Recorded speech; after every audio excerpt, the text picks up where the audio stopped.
everybody. We are making sure that things are firing up on all cylinders.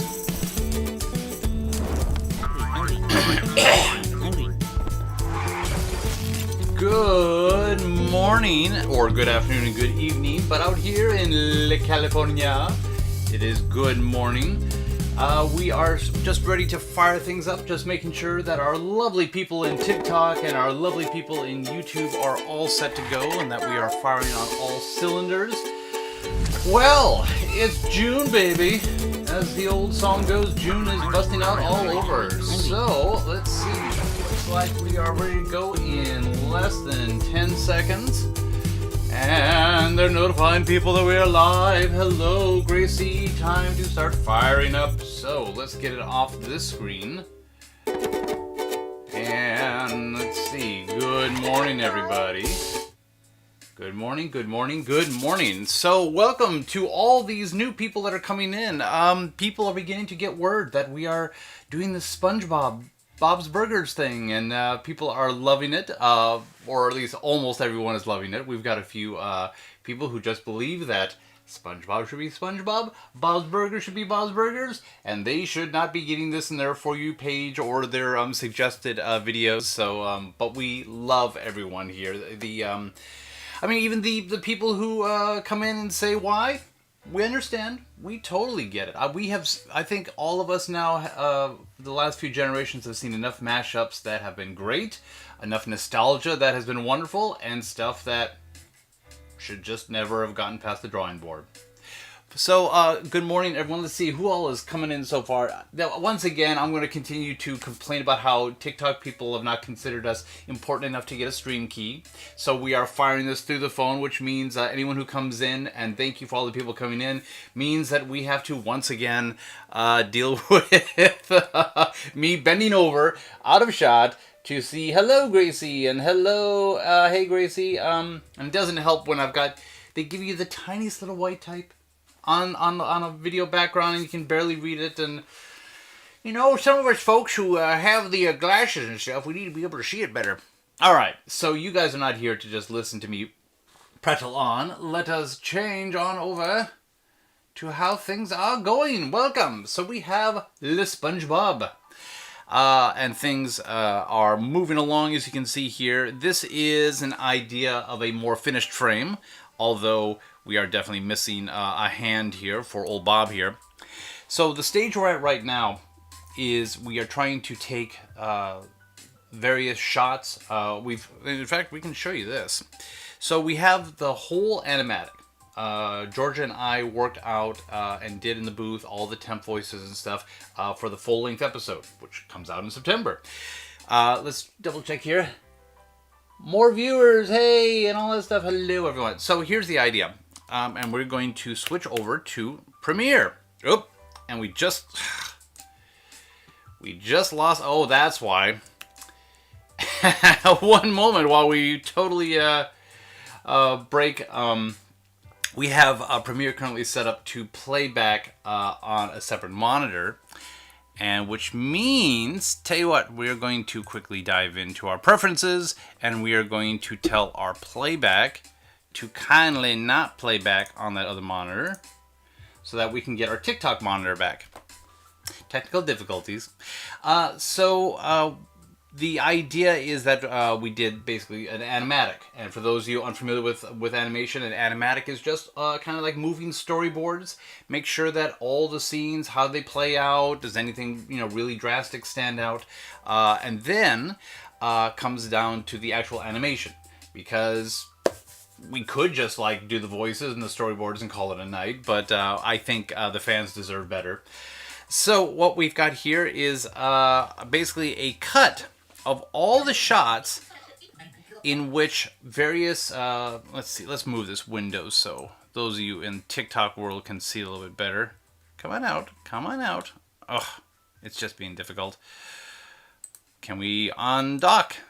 There we go. So let's show this better for all the TikTok people. So the idea is that you begin to realize, especially in something like Bob's Burgers, where so much of the footage takes place in the restaurant, and it's a lot of simple back and forth as people are complaining or joking or whatnot, that you have a lot of similar shots from the same angle. So we have all these shots, and you can see the numbers down in the corner of the frame. Let's double check. Hello, Tashi, if I caught that name right. And Alex 1919. So this is the Animatic select shots of basically everything that's looking over the counter at Bob and Linda or one or the other. And I started cutting all those together. That way I can take that rough and the voices and bring that over from Premiere Pro into Adobe Animate. So if we go back on over here, so the backdrop was painted, let's see, I think this backdrop was painted primarily in Procreate. I will, depending on whether I want to sit on my iPad or sit back here in the office, I'll work on Procreate or Photoshop. Paint those layers. So right now these are just 2 layers for the backdrop. There's the whole wall in the kitchen, and then there is the counter on top of that. But you don't immediately jump into just doing the full-on animation. We've got the rigs here. In fact, the Linda rig is the same. And by rig, I mean you kind of assemble all the different pieces together to create a character. But you don't want to redo it over and over and over again for the next shot of the next shot. So you create an asset, in this case a Linda or a Bob figure that has all the hands, all the facial expressions, all the eye expressions, and that way you can just bring them in from scene to scene. So this Linda is from the opening title sequence, and Bob is actually I think he originally started off as a separate file brought into the opening title sequence, and since if you watch, they're doing a few things, but it's not much more than a couple of head turns and stuff like that. It kind of created its own little file here. Double checking every connection here, and let's double check on the lovely TikTok people. Hello. Well, wow, we've got a number of people following along. Hello. When we started this, we were happy if one person was visiting on by, so seeing all this is pretty incredible. So as much as we've got the rigs, they are still in the beginning setup. So let's see. Let's just show Bob right now. So as we can see, yes, Bob is missing his hand, and his arm here is currently not in front of his sleeve, which can be problematic. We're kind of doing several things at the same time here. And actually, as much as I love to just be perfectly this first, very anal retentive, OCD, the idea here is that if you get all caught up in thinking you're going to build the perfect Bob or Linda or Gene, you're going to eventually trap yourself a little bit, because you want these characters to be very free in animation, and I'll get into this a little bit more later. But the idea is you kind of need to see what all you're going to need your character to do. And you need the freedom that if you come up with something inspirational, that you're not like trapped by how you built the original character. This character, for those of you who are not familiar with programs like Animate, which used to be known as Flash, and Toon Boom and whatnot, this can get really complex. You can't see it on the TikTok screen, but there are a lot of layers. You need those access points as things get more and more complicated. The nose, the mustache, the tongue, all those different pieces. So here's what we've got here. Let's double click on him. He is a symbol, and inside of that we have him from different views. So we have the 3/4 view, and this is part of what I've been working on this past week. What you can see here, we zoom in. Let's see, make sure there's any questions coming in. Okay, so hello, people. So we're working on the hand and different hand positions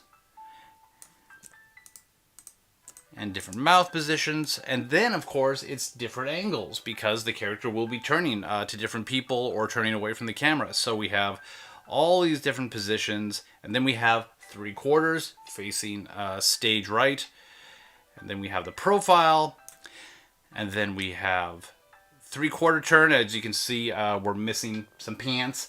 Then we get to a full rear, and then we slowly start turning our way back. until we get to this point. And I realize I need to start working on the 3/4 because a great deal of both, well, in animation in general, is two characters talking to each other, but they're both cheating out to the audience, so they're turned 3/4. It's an old stage trick you do in theater, where your eye lines look good to the audience, but not so much for everyone else.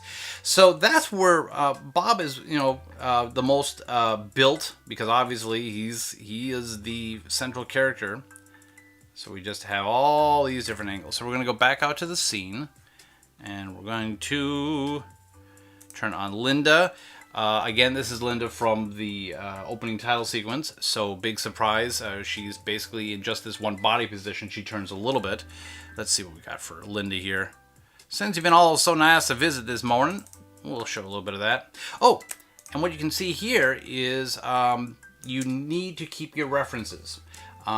Don't think like you've just sketched it one time and you got it, or you've got your actual original sketches. Do I have the sketches here? Oh, I don't think I've got them on a different layer. The idea with... Oh, now that's art. Thank you, thank you, JC, and hello, Vanjie and Alex and everyone else who's coming in. An important thing for all artists is to do not think that the real professionals do not keep the images, especially in this case where the two worlds were blending together. So for those of you in the TikTok, here of course is stuff for Sandy and stuff for Linda, and we combine the different elements to make our version of SpongeBob burgers. And let's see, I think she only does a few things right now. Yeah, she's got the head turn, and because we don't have a because her bubble is white and we're against white, you're not seeing her helmet right now. But she just does this in the opening title sequence, and it's a good starting point because, again, you can cannibalize a lot of this stuff for the scene. So let's bring back our, let's see. Let's bring back the counter and the background. Ta-da! See if there's any other questions coming in. SpongeBob burgers, laughing out loud, yep. Excuse me while I take a sip. I keep telling myself I'm not going to talk the whole time through, and then I talk the whole time through. So in a little bit, we're going to start drilling in. But before that, up next, so this is kind of a shot of how it'll look at the end. And also you can, in Animate, just show what the screen is going to see. So anything off to the edges is cropped out. Let's see. So what do we got? Double checking all our feeds. Hi. So this is a more polished frame, but you can't just jump and get there. If you skip a lot of steps, you will eventually bite yourself in the bottom a lot. So what we're doing here is we're going to turn off Linda and Bob, and we are going to show the next important stage here. Let's see. Counter. And we bring in the rough. So I think we can play this through. This is the next step. So you have your original storyboards, and then you start working on your keyframes. Like the old Walt Disney days and a million productions since then, you work on the important poses, the really exaggerated points where, if it's a baseball player, it's when they're winding up for the swing and when they're connecting and then when the follow-through happens. Each of those are important frames. And you then do the in-between frames between those different moments, and you work on things like timing. For example, we were talking about this a little bit last time too, but you can see right here. So you're looking at how long, let me double check. How long did it take to do all this? This is awesome. Can I see a preview? Yes. We'll get to it all in concentric circles. So we'll start with this tiny little number that's here. And this is what they call a timing sheet, and you will see this if you come across original sketches of Winnie the Pooh and other Walt Disney stuff and Nickelodeon and a million other places. You will see these scribbles off to the side. And for those who went to Disneyland and bought an authentic sketch and they see these in the corner, they're like, well, what is all this? And this is not all gospel because I do not have all the habits down, all the markations, so a professional who's been doing this at a studio will probably know different things. But in general, what you're seeing here is this is frame 237 to 242. And I want a certain action. I think in this case it is, yep, it's SpongeBob coming up from, he's had a moment where the plans have gone awry and he's face down on the counter. So let's back that up actually. Oh, it backed up all the way. Let's see. Bob and Linda, always make sure you have the right layers selected. Let's see, let's get to our moment here. Moving through keyframes. Okay, so he is face down and we want him to come back up. But you have to figure out like how fast you want him to come up, and and how much emotion do you have in it as well, because if he's sad, he may pull himself away slower. If he's, in this case, having a strong reaction to what Tina just said, he's coming up fast because he wants to contradict her note here. So this is currently frame 233. I think I did some adjustments after that, but let's get back to this. The idea was that around, that's way too close. Hello. Around frame 237 is when he's still on the ground. And between frames, and at 242, we want him to be fully back up. And what you see here with the 39 is that you want him to be at the midpoint at 39. I think I did a little more tweaking on this. But where you put your midpoint means that maybe he comes up really fast and then slows into his final pose, or that he's coming slowly up and then snaps to. These timing sheets are also done as a communication from one animator to another, because in a lot of the big studios, you will have one person who does the keyframes, and then you send it off to the in-betweeners, and they have to look at these timing shots and go, oh, the animator is suggesting that the midpoint is on this frame, the end point is here, and eventually you end up with this whole action. You guys have been incredibly patient, so let's line this up, and someone asked for a preview. Let's do a little preview. So we're going to go here all the way to the beginning, and you will see how this plays across these shots. Now this is very much it's in episode order as far as an earlier shot or a later shot, but it is only shots facing Linda and Bob. And in point of fact, you also have camera movements inside of it, because you won't always just come back to the same two shots. So I'm moving my, this is my mini dial, which, let's move this to the camera. So this is a mini dial. It came with my Huion, if I'm saying Huion right. I have no idea how to pronounce the tablet. But it came with the tablet as a bunch of macro keys, so I can jump frames, select tools without having to take and reach out for various tools, or even reach to the keyboard. So we are going to turn on our camera. And you can see right here, you'll see this line at the bottom. The camera in Flash/Animate is a little clunky for people who are used to 3D software or After Effects, where you've got a lot more controls and you get multiple cameras. It's a little funky here where you set keyframes and you say at this keyframe, come in this tight or be this wide, or you can have what they call tweens, and the camera will move from one to the other at various speeds, again with timing sheets. We will get this, we will play you, lovely fans, all of you are here. Burger of the day, love, thank you. All the touches we are trying to embellish that are very apropos, because obviously things in Bob's Burgers have those lovely moments of what is the exterminator sign going to say at this time? What's the sign on the store next door in the opening sequence? All right, enough talk. I'm just going to hit return to play through what's been roughed in thus far. And then we cut into a shot here of one of his oh my gods. He's talking to Gene and saying no, and he's showing concern. The kids are coming up with different ideas. There's that rise as he's now talking to Tina. He's now reacting to what Tina said to that. And he's got various questions. He's asking about something in 3 days. And we cut back to them listening to Louise come up with ideas. And we've got a much more animated version. And here's what I'm talking about here is that, let's see. Yep. Lots of different angles and stuff. Let's see if it just keeps playing through. I think I got a little bit. Yeah, I got a bit more because she's going to confront Bob on some of his ideas. Yep, he's reacting to something, and then yep, this is where she confronts Bob a little bit and says, "Hey, your ideas aren't that hot either." Ta-da! So a mini preview. And of course, I'm continuing to sketch these pieces out. Let's see how we're doing here on the Lid TikTok. Burger of the day. Hello, Emma. Hello, Kdane187. JC, yes, this is educational.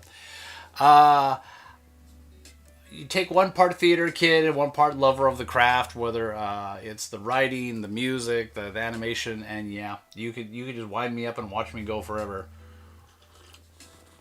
I think the fact that I keep these live streams down to 2 hours once a week right now is to protect me as much as anything else.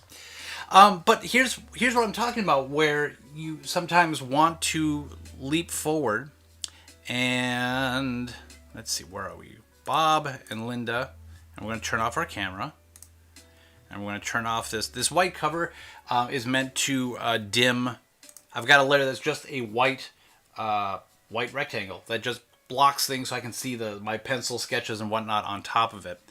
But as I was saying before, the big issue is, if we turn off the rough, is that if you immediately start off on this, then maybe you'll only have certain positions of Linda as she's talking, and you can accidentally make something a little much more robotic. Now, in Bob's Burgers, obviously their actions, for the most part, are very subtle. That if you watch, they are constantly moving and moving on emphasis during whatever line or joke they're saying. But compared to SpongeBob, they had edicts for Nickelodeon to just push every pose. So don't just come up with that hand and go, aha, you got to come all the way back. And arc, it's what they call a line of action. And it's just this big gesture of this character is very into your face or away from it, far more than an average human or even average sponge can do. But if you just make the rig first, then you end up in this odd situation where you're kind of just doing this. And let's take down... Oh, also there was a color rough. So let's show off the color rough as well. Let's see. Turn off Bob and Linda. Okay, so this was a color rough. Just a quick sketch to work on when I'm working on the backgrounds to make sure that I'm considering scale. The biggest deal here is that SpongeBob is considerably shorter than Bob Belcher. And so one of the secrets I've got back here, and you might see it in a shot or two, is that there's actually a little step-up area for Bob to be over the counter. Otherwise, he'd be down to here. So this was just the rough sketch to make sure things looked right and in scale, and it gives you an idea that and the other thing is to see how much your characters are blocking certain things. Like the Patty of the Day sign is a big gag, but you don't want to be distracting the whole time, so you pick and choose and work your way through. So we had the painted backdrop, which originally, of course, was another sketch, and the characters, but let's... turn off Bob, turn off the color, turn back on our white, and bring up our sketch work. So a point like, let's rewind a little here.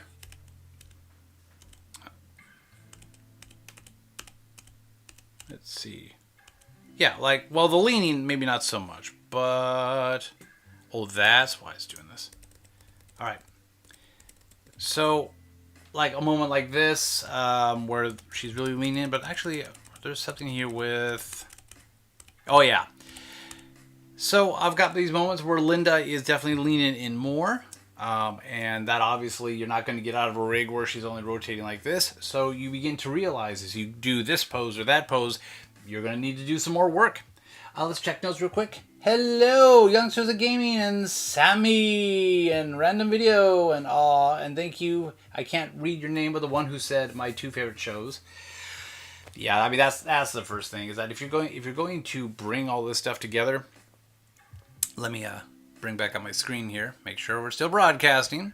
It is if you're going to do something, choose something that you love working on. So that when you're spending hours and hours working on a hand, and just going, the pinky's just not working, or the pad on the thumb isn't working, that you're working on something you care about.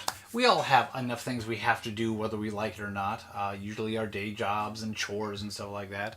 So if I'm already going to be tired from work and cats and lovely wives, I almost thought Invincible here was her coming in. You just gotta love what you're doing, especially when you're just kind of doing it for yourself. Because several months ago, when George and I were putting the Animatic together, it's like we didn't know if anyone was ever going to see this. It's like working on that novel, working on that screenplay, or making something in YouTube, and then you go, "Hello, audience." Let's see. We got a number of people following through. What are we doing here? 2 favorite shows. Okay, I think we're doing well. For anyone who comes in and I miss a comment, it's unfortunate that I can't really devote to grabbing my phone and screening up and down. So if there's anything I miss, feel free to ask as often as you want. If I've totally missed a point or whatever. Hello, Brendan. Hello, others who are coming on in. Hello to you too, by the way. So getting back to Linda here, yeah, we've got these. Oh. Time to put on the animator's glove. Ugh. So what you're seeing here is basically a way that when you're drawing on a big screen tab like this, the oil and stuff on your hands isn't just like causing your smooth line to stick and stuff like that. So it's fortunately you get this for free with when you drop. How much was this thing? When you drop however much it was to get this big old tablet, I'm glad they threw in a few things. I'm rambling because it's early Sunday morning. Getting back to what's going on the screen. So there's a moment, Linda and Sandy are very extroverted. If you give either of them a chance to sing, they will just launch into song and flashbacks and all that stuff. And that's why some people have been kind of second guessing who we chose to be who in this. And what's funny is that we just think Sandy and Linda are a perfect match. And the good news is that Sandy being the wife of SpongeBob is something that at least people can go, okay, even though I think they've always been very platonic. Now, I have not seen absolutely every season of SpongeBob. I obviously, when my kids were younger, we watched the heck out of the first, several seasons. So I don't know if they ever played a will they or won't they. But SpongeBob is aimed more for kids, so I can't imagine there was anything other than in fact, I think the only date episodes that even come to my mind are episodes where Mrs. Puff and Mr. Krabs. Let's see. I don't hate the idea, but just so weird to me. Would have never thought of doing this. Yeah. Yep. There's a whole bunch of things that just, when you're spitballing, everyone's got their tricks of mind maps and just trying to come up, and the moment these two worlds in my head collided, I was scribbling on a clipboard and pencil and paper, and I just went SpongeBob burgers. And the weird thing is that since they're both fry cooks and they're beloved animations, you would think in the world of social media there would have been a ton of people already doing this. It's like it's one of those ideas you go, of course, sketches, Twitter feeds, shorts, animation, live action, who knows? Or just general cosplay at a convention. A Bob and a Bob Belcher in costume run into each other. Bingo! Viral video. But it turns out that other than a moment when Butch Hartman, I think, has played with the idea a couple times over the last decade, this is kind of like me first, and especially to this degree. So I am... what do we got? Combo, yes. It's funny. This seems like something that would have been done by now. So and along with it, if we get to be the first, then yeah, we gotta do it right. We love both shows. A lot of you love both shows dearly. So the deal is that Linda is reacting. They're both reacting to all the kids' ideas to get them out of the problem that we are in this episode. But because Linda, when she's got an idea, when she's inspired, she throws herself into singing all of it and all of that. So we need Sandy Linda to have that as well. And let's see. I thought I had another one where she's... Yeah. So she's talking about a butt. Big surprise in the world of Bob's Burgers, we're talking about the butt. So all of a sudden I've got her leaning to show her tail and butt. And then what I realized in the middle of this sketch is that if Sandy Squirrel suddenly turned so that her tail was in the face, it would be hitting Bob in the face as well. So now when I go to work on the rig for the SpongeBob character, I've got to keep in mind these very more exaggerated poses. And you can exaggerate even more and stretch it out or whatnot. Let's see how we're doing here. What's it going to be on? I want to watch OMG combo. Yes, hello. So I think that's all coming from Toxic Shadow. The premiere episode, you can see it on the scroll here, coming to you September 3rd. The original idea was, at the very least, to do the title sequence. And maybe just get that out and be done. But, as we were writing the episode, it just became more and more obvious that, we had to just dive in and do at least the full-length SpongeBob episode, which I think is 11 minutes. My throat's already going out a little bit, so we might get a little quiet in a little bit when we do this. But yeah, September 3rd, all this has to be done. I mean, this is several of the shots, but in an episode, even if you're primarily just staying indoors, we've got the kitchen, we've got some stuff going on just outside, we've got stuff going on across the street with the Jimmy Pesto chum bucket, and all of that has got to be painted and roughed in. And then the next stage, like we said before, these are primarily still the keyframes. So it jumps, from one pose to another, because she's talking about lips, boobs, and butt. And so these are the main keyframes, and we can even get this more clear. We'll do it for the new people who've been coming in. Let's turn off our background and our counter so we can really see what's going on here. And we'll zoom in a little bit more. And that's too tight. See if I can just get this show frame. So we're going to play this over again. So let's take that layer and rewind all the way. Now you can see things much better. Linda, what's funny is that as I watch both shows with great detail to see how a thing you don't really think about unless you're looking for it is in Bob's Burgers, when there's a very happy dog outside. In Bob's Burgers, when Linda and Bob are both behind the counter, and they're both, talking amongst themselves or whatever it is, like when they go from them standing next to each other and then cut to one of them, do they cheat a little bit and push, one person out of the frame so that it just focuses on Bob's reaction or Linda's reaction? Or do you often just still see the shoulder and maybe the hair or something like that sticking in the frame just a little bit? And it turns out, big surprise, it depends.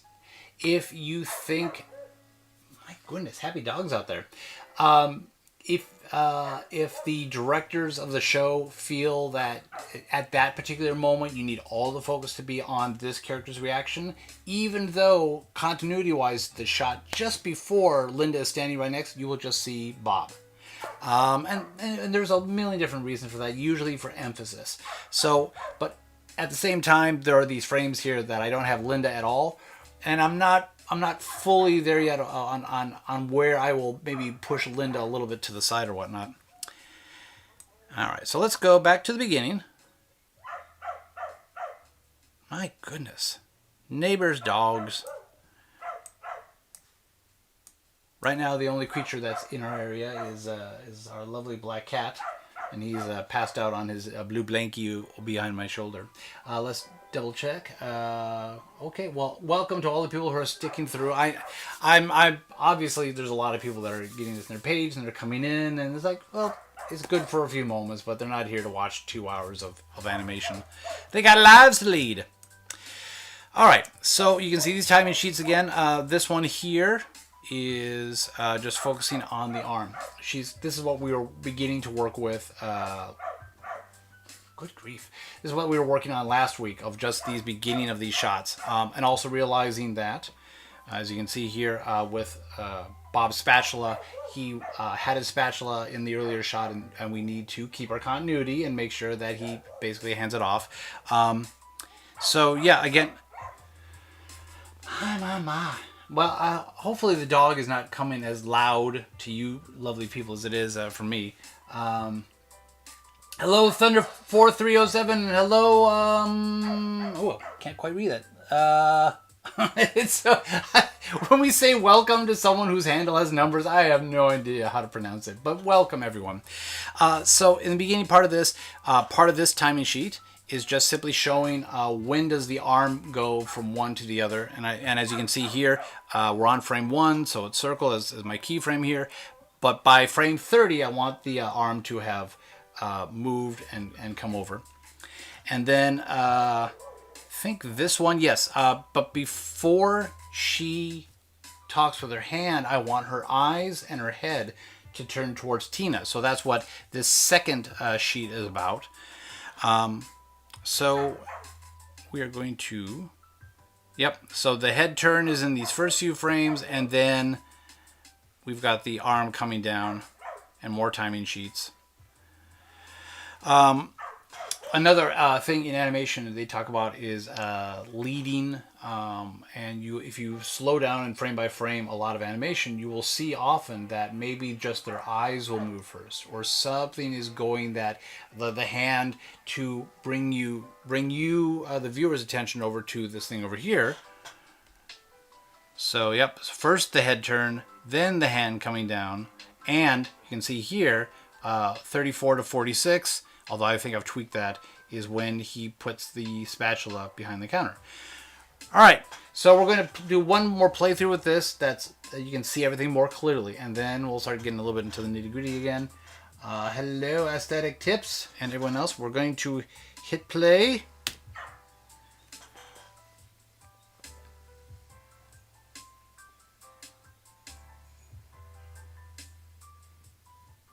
Yep, you can tell all kinds of reactions. You begin to get a little weary.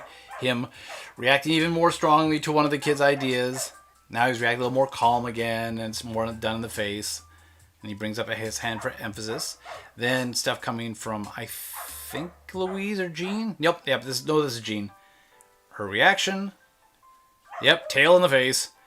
More reaction. Them leaning over because Jean is doing something, and they're both trying to get a look. Let's see, more reactions.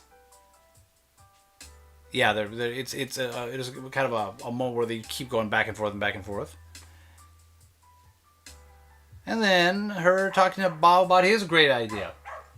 Oh, and we have magic people sneaking on through. That's forking. Trying to tell a dog not to bark. That's good. Hi. There. Good morning. It's been a very full weekend for everyone here. This is the lovely Georgia Reed. What's up? Voice of several of the characters here. And I'm Linda. Not with that voice, you're not. Yeah, shake it. Where's everybody from? It's Who's here? Who are you people? There's not that many right now. A lot in the beginning, but they tire easily. They've got other things to do. That's not allowed. You gotta engage the fans. You gotta ask them about their problems. Find out about it. What's the favorite color? What kind of food do you eat? I like macaroni and cheese. How about you, huh? If you don't like macaroni and cheese, you're on the wrong live stream. Okay. Love ya. Love you. Mwah! Ah. Make friends. What, I can't just stay in here with the cats and the barking dogs and the I've got a friend. He's right there. That's my friend. That's your friend?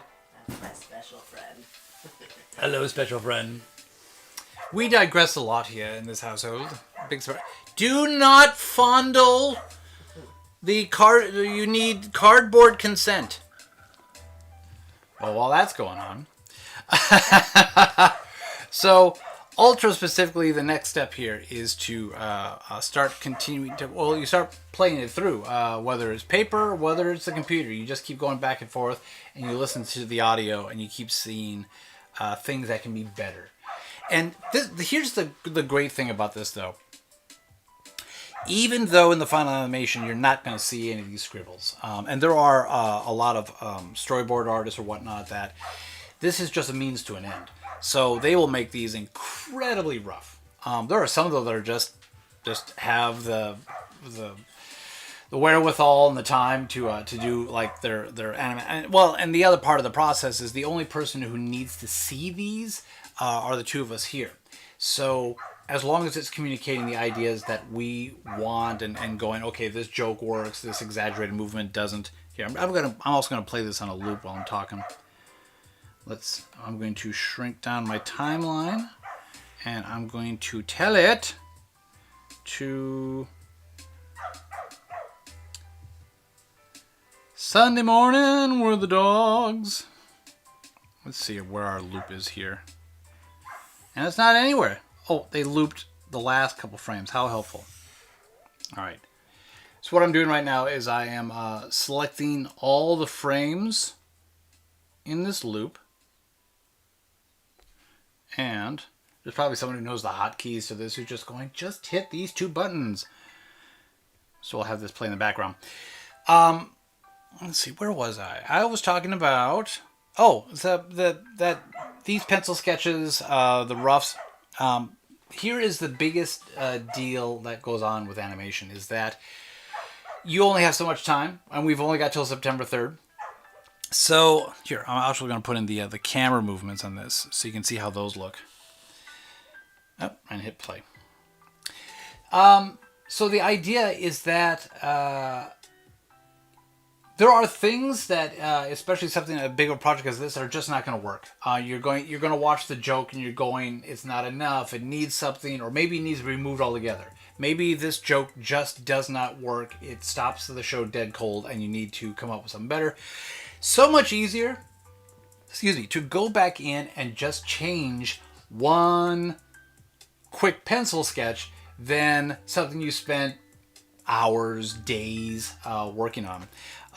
So for those budding animators out there, just get comfortable with playing with the sketches. And the fun thing about this is because sketching these things go at a much faster pace, you really start getting a sense of how it's all coming together and whatnot. You can play it back and you can realize, wow, when I wrote that joke, and now with the action, it looks like it'll be better, or sometimes not. Sometimes not. Let's see. Have you ever had a Chick-fil-A mac and cheese? I love it. We've gone on to the mac and cheese conversation. We have our mac and cheese here, by the way. Especially when you're raising two kids, mac and cheese. Yep, mac and cheese with Spam, mac and cheese with what have we thrown into it? There's just so much. There's so much you can do with a staple like mac and cheese. But have I had a Chick-fil-A mac and cheese? I think I've had the KFC, but I might have even had the Popeyes if they do mac and cheese. But I don't think I've done a Chick-fil-A mac and cheese. Let's see. Hello, Heaven Justy. Oh, my pronunciation of names sometimes is very embarrassing for someone who's worked in journalism and promotions that long. Let's see. We are still doing good on YouTube. We are still doing good on TikTok. Yeah, I need to go. Well, let's see. Being out here in Los Angeles, most things are right around the corner. There is a Chick-fil-A a stone's throw away here. There's a Popeyes a stone's throw away, and a number of Ralph's and Kroger's and Food for Less and everything else. So I can get my mac and cheese on all kinds of ways. All right. So where are we at now? We are already 43 minutes in. Let's see what we can do here. Keep asking questions. Hello, Reagan Rose, Reagan Heart, Reagan Love. Always kind of wondered how best to. That's the thing when people join and they have emojis and numbers in their names. I know I said this before, but it's hard enough pronouncing all you beautiful people's names. It's like when they get to the handles, I almost just want to go, you, welcome, you, and you, and you. All right, so what can we get done to further this process along? because I think... Yeah, let's get back to our rough. And let's get back to our background.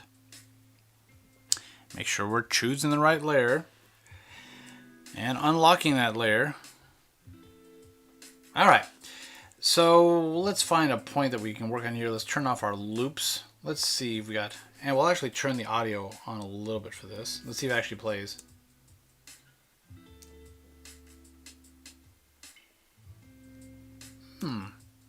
Not getting any volume. Let's make sure that we are playing out to the speakers. Our sound is the studio speakers, so it should be showing you guys something. Make sure everything's good here. How many objects do I have? Gracie, just ask. So when you say objects, are we talking about... Hello. So are we talking about inside of this particular scene, or are we talking about the wall of objects behind me? Hello again. Mind if I be here? Yeah, you can be. Of course you can be here. I got stuff to do too, you know. Uh-huh. Yeah, we very much lucked out when the pandemic hit. We'd already moved into this house, which we rent, and we have had suddenly being told that we need to do all of our day job and a lot of our freelance. So I got back here. We were lucky that it happens to be large enough for library, and we've got a drum set in here, and we've got reading areas and animating areas and workstations and whatnot. So it took a lot of pieces. There was a time when we were first starting the YouTube channels when we just had one small little old laptop split between us. How we doing here, folks? Hello, Pop Figs. Oh, the Pop Figures and cupcakes.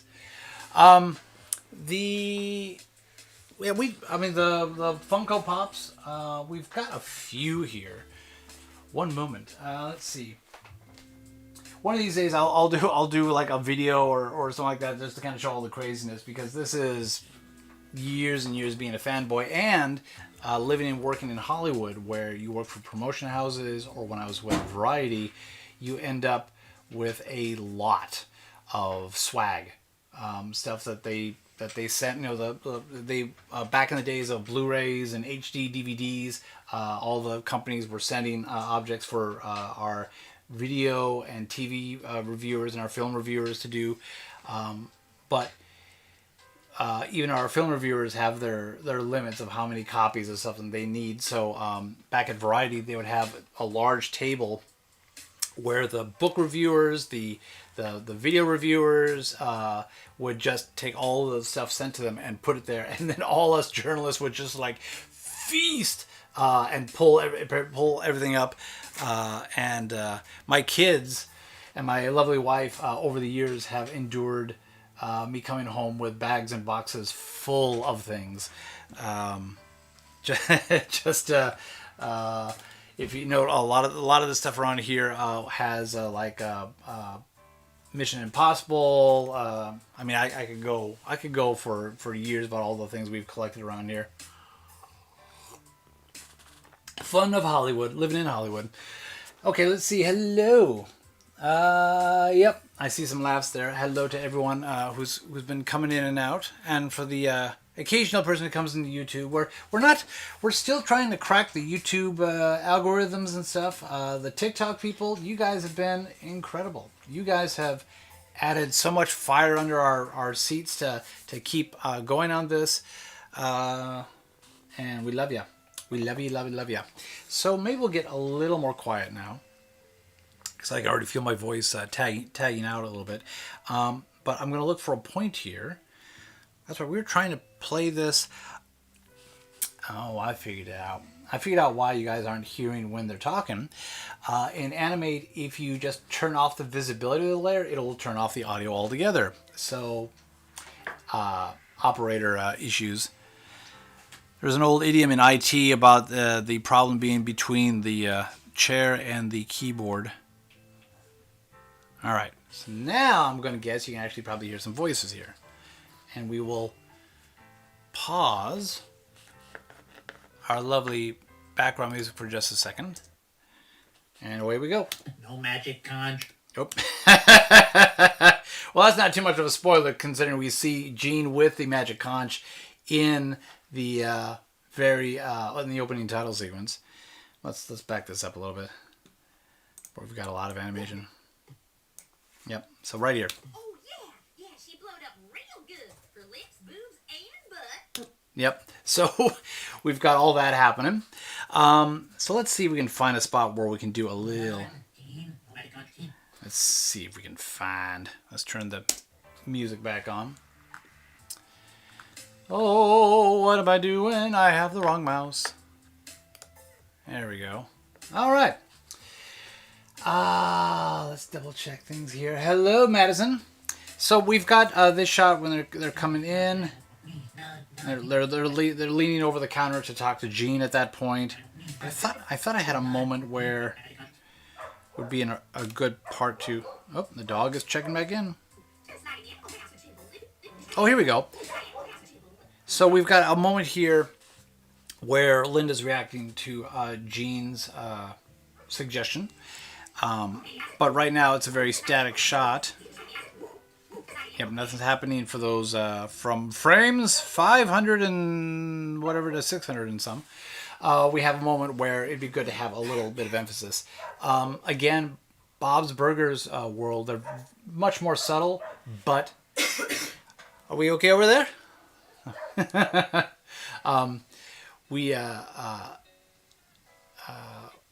You want to emphasize every line.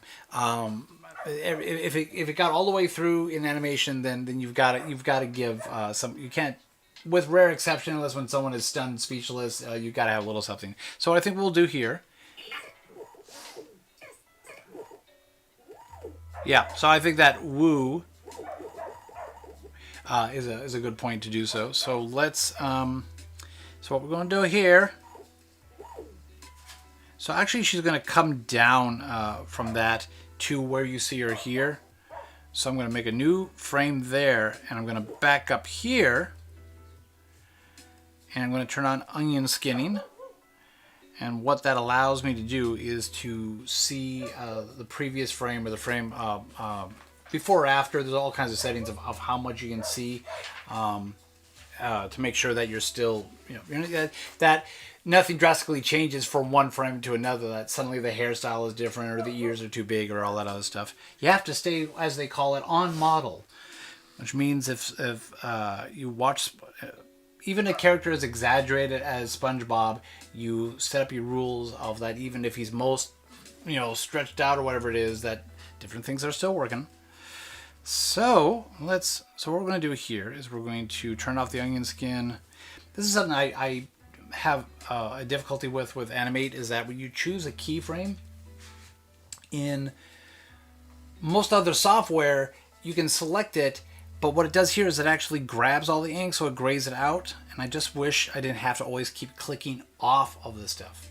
So I'm going to bring up my lasso, and I'm going to, let's see, how much of this do I want to just be the head, and how much of it do I want to be the whole body? So Gene has his idea, and she goes, ooh, yeah, so I think maybe the whole body will reel back a little bit, but I want her to be like more with the head snapping back. Hello, dog.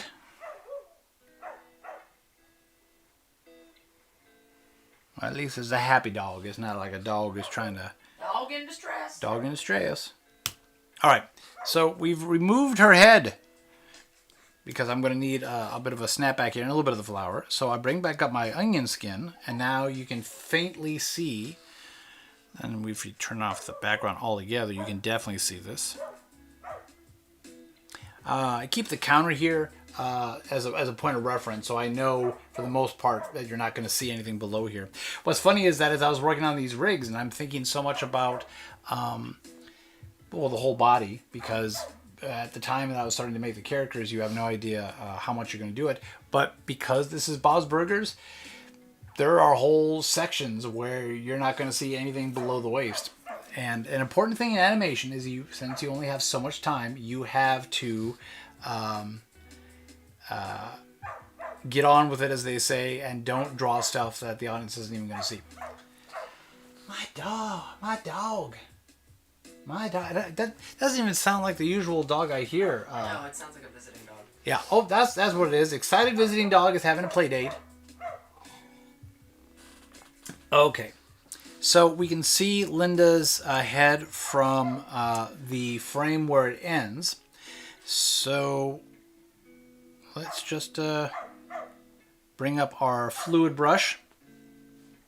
And this is where things get very sketchy. Sometimes I'll just do a different layer on top of it to do really messy parts, so I don't have to deal with a lot of erasing. But we're going to do it all in one layer here. So I want her.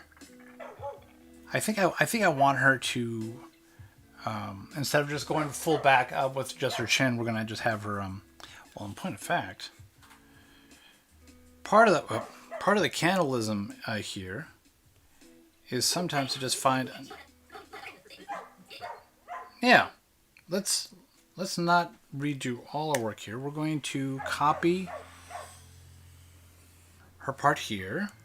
Just simple copy. And we're back to this frame. Oh, back to this frame. And we're going to paste that into place. And maybe I'm going to bring up Q to help rotate this. So she's even going to be even more tilting on this.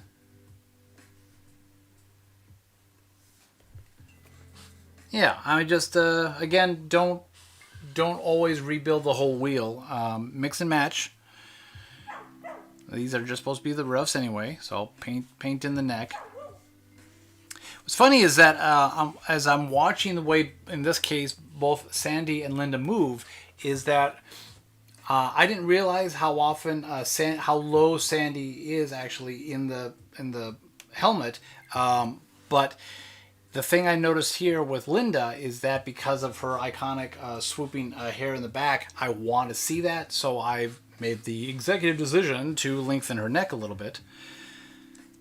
So yeah, so that way we're going to come immediately into her already, thinking on Gene's idea and going ooh, and then coming back to face and talk to him. And we're doing we also would not be Bob's Burgers if we were not making dated 70s and 80s references, despite the fact that it is now 2023. So we're talking about Animal House in this line, and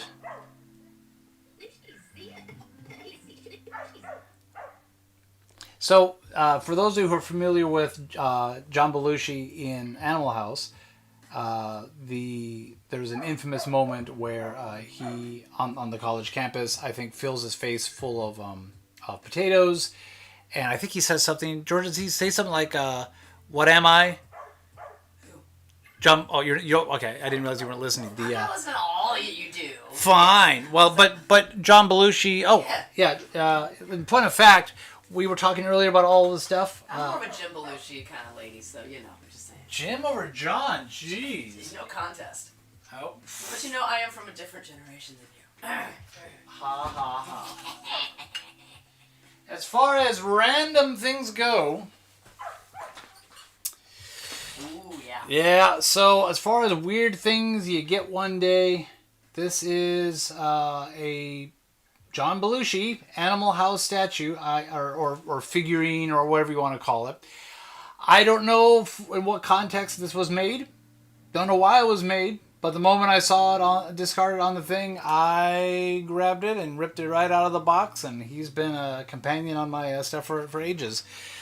Not that I'm a huge Animal House fan, but it's nostalgia, it's swag. I don't have to be proud of all my swag.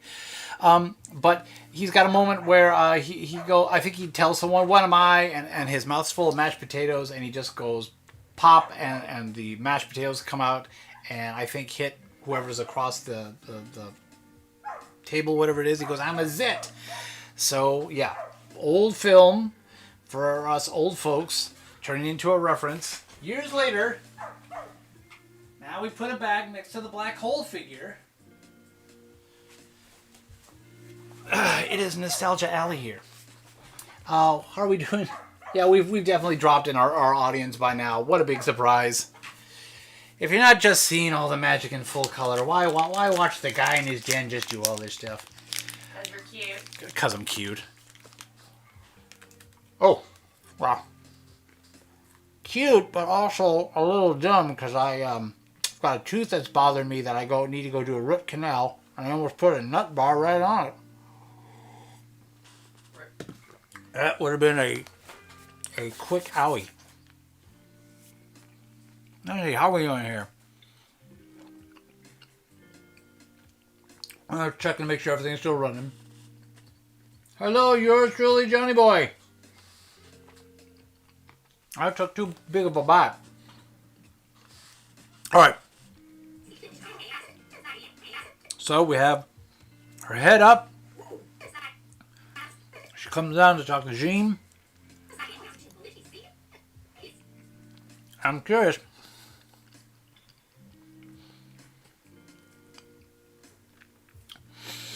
Eating during the live stream, you gotta do it because you gotta have something. But my goodness, it suddenly draws everything to a dead stop. All right, so now we're getting back into it. So I'm trying. I don't want. She obviously can't touch her cheeks anyway. So because of the helmet, so maybe she'll just bring her hands up on both sides of the helmet. And for those who are aware of the joke, they'll get it. And otherwise, it won't be too distracting. So let's see. Let's just play this in real time. Just like an animal house with Jim Belushi's fit. Yep, so I think she should, in that line, she should have her hands up by the time, because she knows what she's going to say. So should we say, ooh, just like an animal house? And yeah, she'll bring it up, I think, and have it in place before she says John Belushi's it, which means...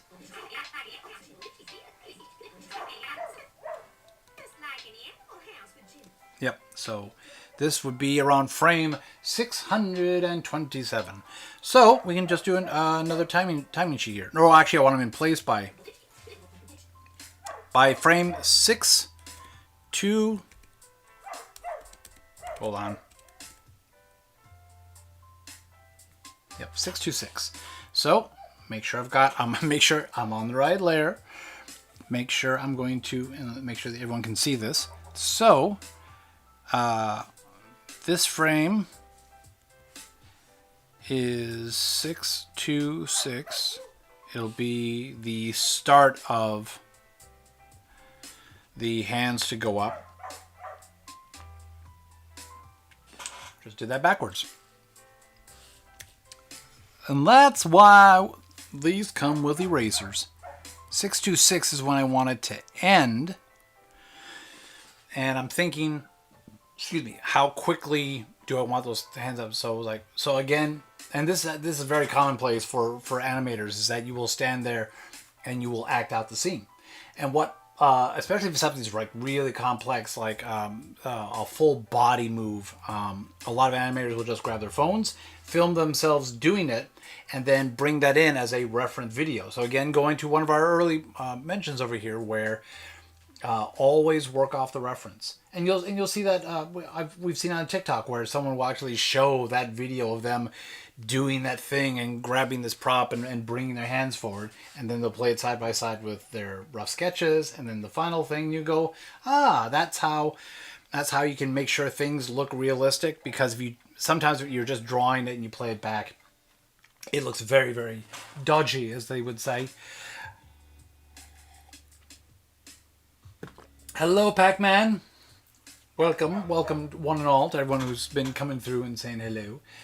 All right, so and just FYI, I've been noticing this on the rare occasion for anyone. We've made a whopping $1.50 on our live streams, which is, hey, it's $1.50, baby. It's more than making nothing off live streams.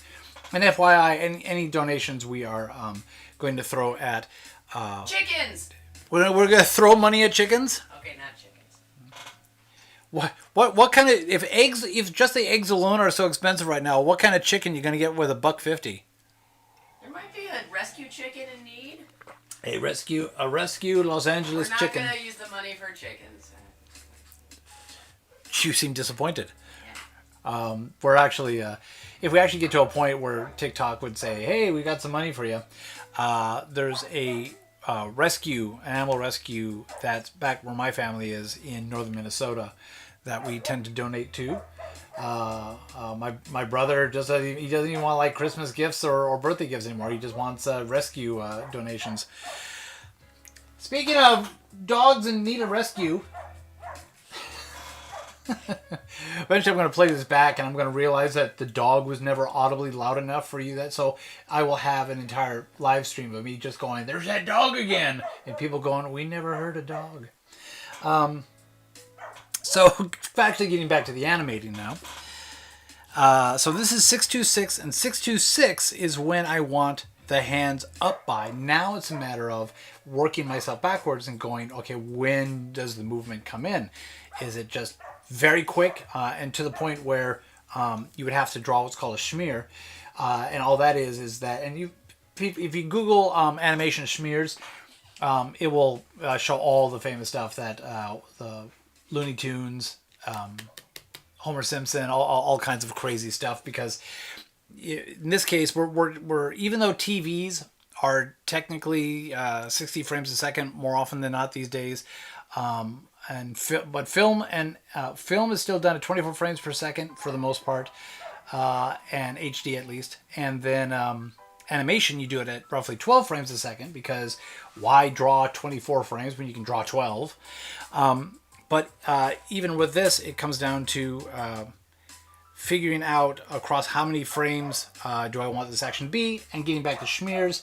If you literally do not have enough frames in your medium to actually get from point A to point B, you'll just draw one giant blur of A and B to emphasize something where it's like really quick, and then maybe your sound guy will do a little sound along with it.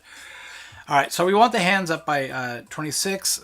Let's actually get on frame 22. Blah blah blah blah blah blah blah. I'm struck with tongue. Going to zoom in on this timeline, and I'm going to put a keyframe here. And part of that is that because if I start drawing the way it works with Animate right now, if I start changing it here, it would change the beginning part of it too, because I haven't made different frames.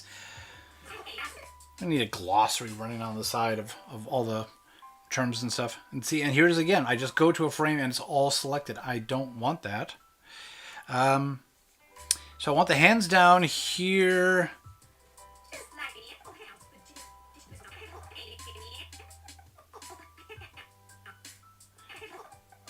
Yes.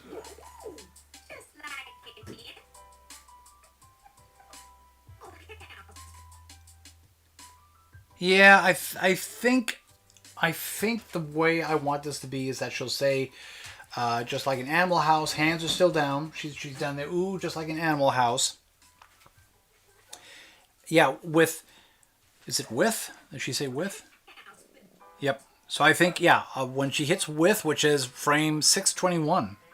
So, new frame, and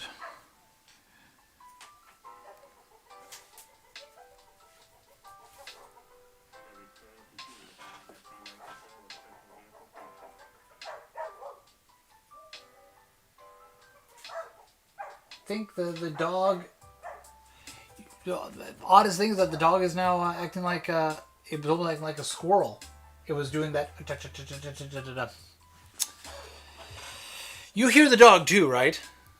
Okay, I'm just making sure I'm not slowly going crazy here.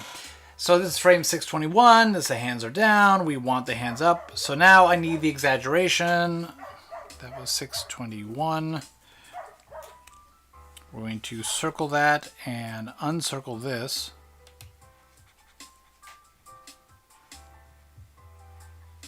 Watch some animator go, that's not how you do it. Alright, so I have from 21 to 26 to do this action. But I think I want the the hands to come up fast and rest into place, not just like a robot, from the beginning frame to the end frame. So I think I'm going to want her hands to be at the midpoint. I've got 5 frames here. Yeah, we'll do it a little quick. So I think on 623 will be my midpoint. 2 frames in the midpoint and 3 frames on it. It's funny that you do all this stuff and you think that's going to look right, and then you'll play it back and it turns out way too fast, way too whatever it is, because this is ultimately only across 5 frames. So we go to here. Now we don't need our onion skin for this one yet.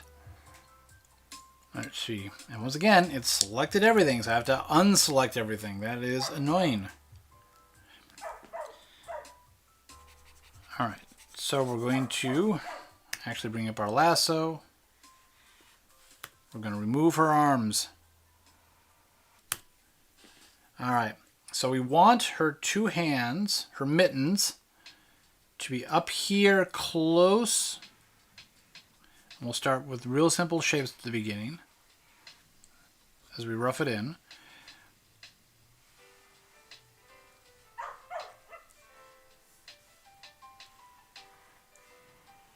And this is another moment right now I'm obviously invading Bob's space here. Oh, that is a horrible looking line. There we go. And we'll erase out some of the stuff here as we begin to... See, the thing is that ultra technically she's standing a little bit behind Bob because Bob's on his seat. Or not his seat, on his little step stool that they've got a little riser that's behind the counter so he can come up taller and see above it. Yeah, maybe we'll have her. She'll probably just maybe we'll just have her actually lean in. We will have her lean into the shot a little bit. So that being the case, now we got to get rid of all of this. And if she's leaning in, that means technically all this is going to get a little bigger.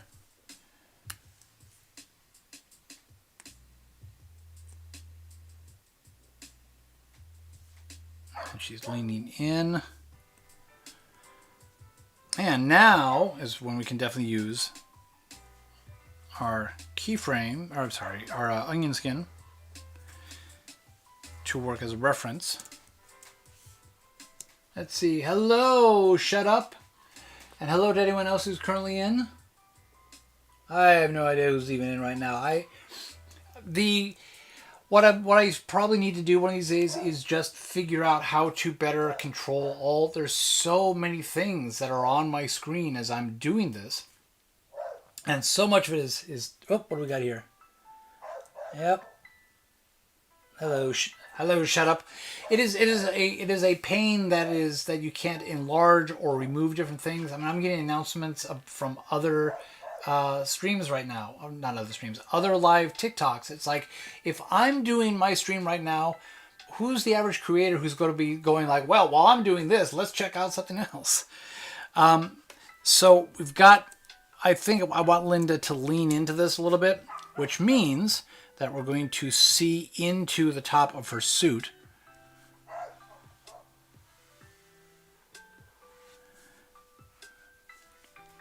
And just give it a little sense of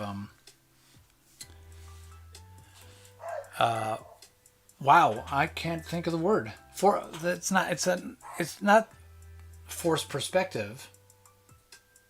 There's a word, foreshortening. The idea that if you're drawing something that's facing towards something like that, the way the hand is, obviously, my hand is not 10 times bigger than my face, but for what the camera sees is this hand coming in.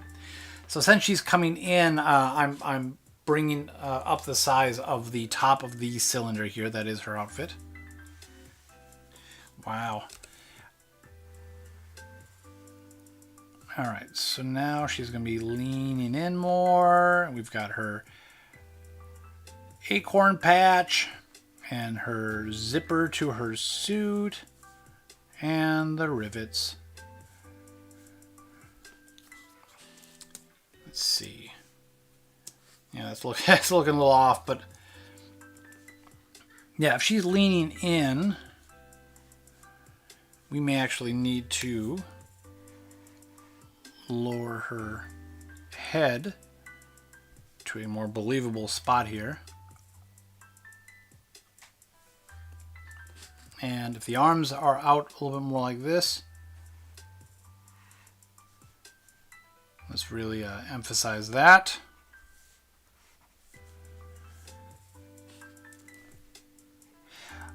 Something that can obviously be done is that I could do Bob on a totally different layer, Linda on a different layer, and the ruffs or whatever. I mean, you can have as many layers as you want, so that you're not having to always erase and then redraw in anything. Excuse me, that's overlapping, but I'm just keeping things real simple right now. So I'm opening up my eraser tool, do a little bit of cleanup here. So in the animation departments, the general idea here is that there will be someone like me doing these keyframes. You'll hand it off with the timing sheets. In fact, there is I've seen this with Nickelodeon in a couple of shows where they've got I think they're called X sheets that are way above my pay grade. Most of my stuff has always been independent, or I'm just like kind of a subcontractor, so I tend to develop my own ways of doing it. But there are sheets that are done in the studios that really, really break down just absolutely everything, all the timing, all the different stuff. And I can't quite read them as well as I should right now, but they will. It's just a way. It's just a way of making sure that, especially now with so many people working remote, that the intentions of people who go down the pipeline are understanding the instructions given and can execute them without some supervising director to look at it and go, wait, this totally lost what we were doing here. So you've got your keyframes, which is what I'm doing right now. And then maybe you'll do tie downs, basically the frames in between. They give you an idea of the whole arc of a movement, and then you hand off to the in-betweeners, and then, depending on the crew, it'll be handed off again to the cleanup department. And the cleanup it's a thankless job, but you notice that when it isn't there, where they will go in and make sure every single line and every single color and everything is on model and on style guide and all that other stuff. Let's see, how are we doing here? Hello, Diana Martinez. And hello to everyone else. If I missed anyone, my apologies, as people may have come in and out and in and out. So we've got, I'm not 100% happy with this arm position. Maybe it's just that the elbows. Yeah, I think I want more of a line like this. But again, we're just going to rough this in. But we know we've got on this frame, and then this frame, she leans in to emphasize the line. And then just to kind of show how the in-between would probably work here. Let's see, and I want the midpoint to be here on my timing sheet at 6:23. So I'm on that frame. I make a new frame. Now, between the two, I have to make sure I'm showing underneath only the frames I want to see. Why am I not? Oh, I'm sitting here and I'm thinking, why am I not seeing the previous frame? It's because if your current frame and either your next frame or your other frame is identical, you're not going to see any blue or any green. So I'm going to zoom in even more on the timeline to make sure that I'm only showing what I want to show. And this is about the hand. So the head actually is going, yeah, this will actually, because now I got to lean her in, even the, everything about this will be moving a little bit. So if this were in between, and I am working right now, I'm going to erase.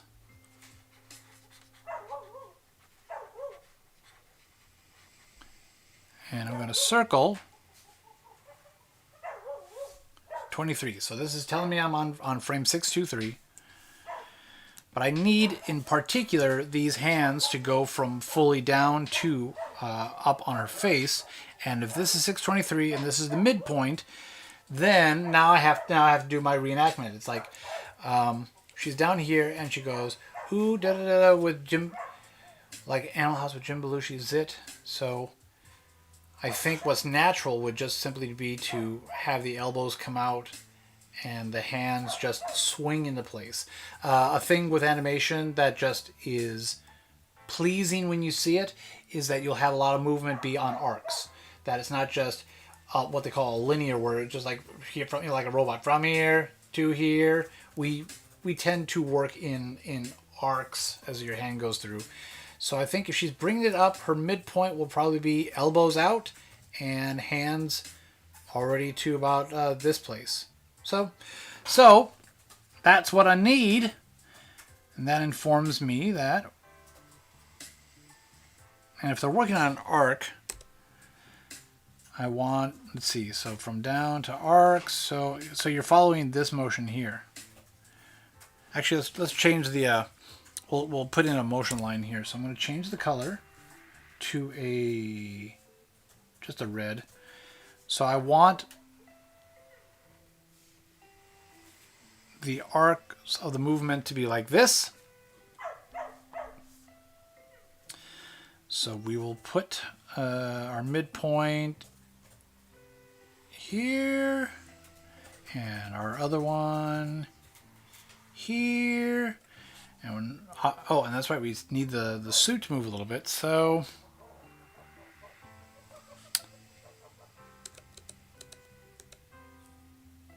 I'm gonna get rid of all that right now. Let's move that suit a little bit first. So let's delete all this. And if she's moving in, I think the helmet really didn't move that much, which is funny.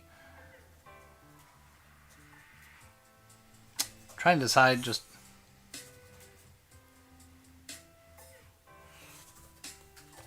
And we're going to bring this down, you know.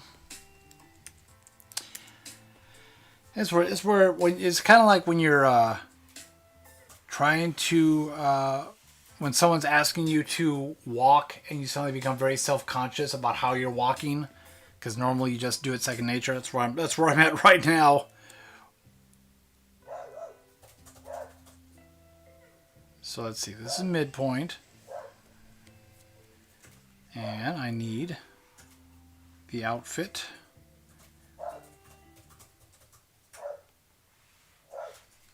Yeah, we're going full on here. Hello to Dizzy Draco. Anyone else is coming? Oh my goodness! Did someone? So I think someone just gave me diamonds, or unless that's a symbol.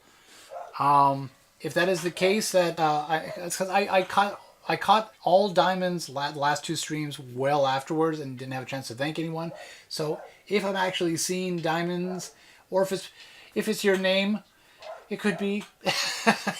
It's so difficult on TikTok to tell the difference between someone's actions, someone's handle, someone's comment, because all of it can have emojis, all of it can have color, all of it can have all that stuff.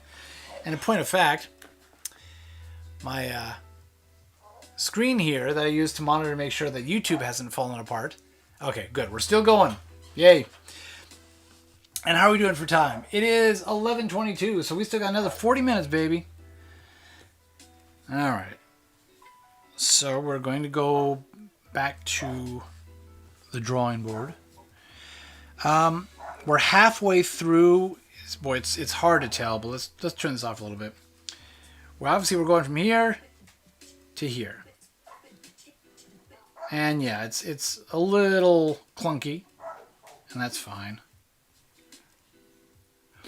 But I need the helmet, the collar on the collar on the suit that you connect the helmet to needs to be in between. So maybe we'll just get a hint of.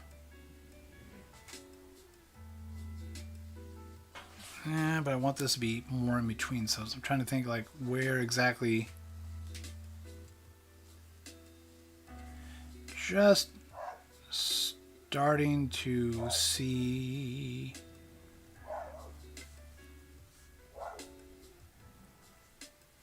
Yeah, I got a feeling this is still gonna need a lot of cleanup.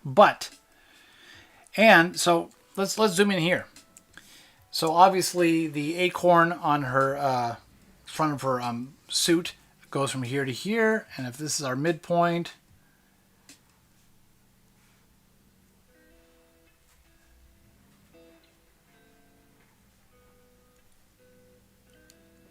and beginning into that lean in a little bit. Oh, this is. Yep.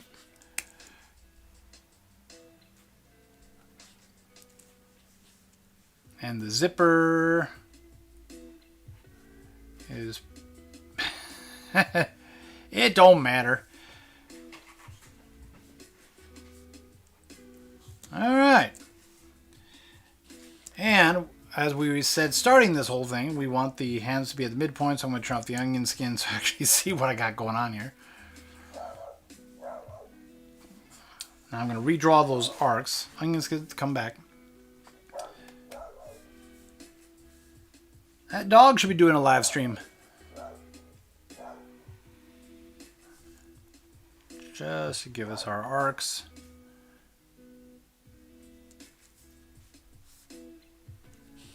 And so midpoint would be roughly here.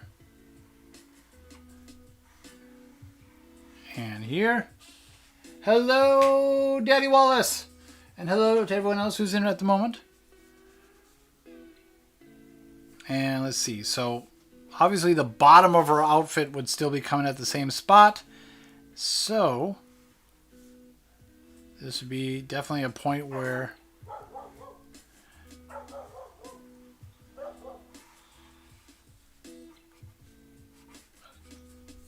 all right. So let's see how this plays. Turn off the onion skin. Yeah. Yep, and all that. So this is be similar to when someone's doing sketching on the big animator table and they're just flipping those sheets back and forth just to kind of go, does it, what jumps out, what's wrong? So I'm fairly happy with that.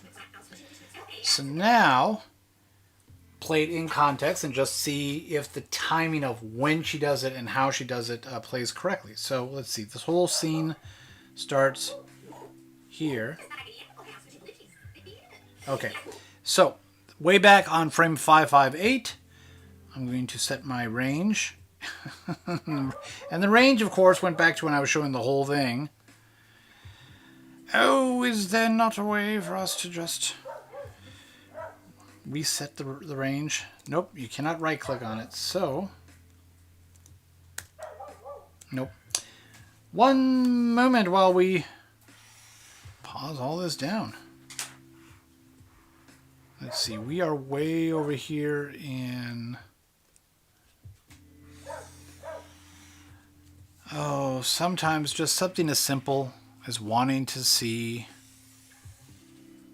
a select portion. Alright, so this is scene 005M. And what you might be barely able to even see on the TikTok screen is I've got notes that are running along on the top of the timeline that tells me where each scene begins and ends. So all that to say, let's now see, and heck, let's put in the backdrop too, and let's kick up the opacity. This to 70. There we go. That way we can see the background a little bit. but we can just watch how this scene plays out and go. Ooh, just like an animal house with Jim Belushi's it. Ooh, just like an animal house with Jim Belushi's it. Ooh, just like an animal house with Jim Belushi's it. Yeah, I mean, I'm happy with the motion. I'm happy with how she's coming in and the hands are going up. But I think the timing of when she says it, I'm still going to have to play with and whatnot. So we will leave this moment in. Let's double check with all the lovely. Hello, Retion One, and hello to everyone else who's been coming in and out and in and out and in and out and in and out. Let's see. Yep. So we just did all that about Jim Belushi. Jim. Wait.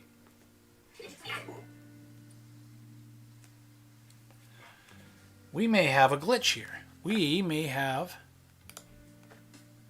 I'm going to mute. Let's see if we have an accident in our script. Ooh, just like an animal house with Jim Belushi's it. That's the flaw. We've got the wrong line.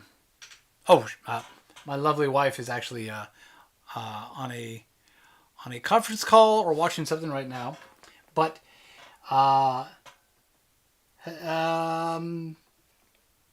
we're saying Jim, and it's not Jim Belushi in Animal House. It's John Belushi in Animal House.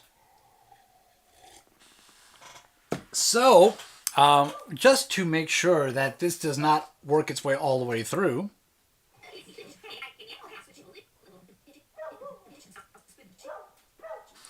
we are going to make a notification here. So we're going to take our pencil and we're going to basically tell our future selves. Yep. Again, make sure you got the right letter chosen. John. John.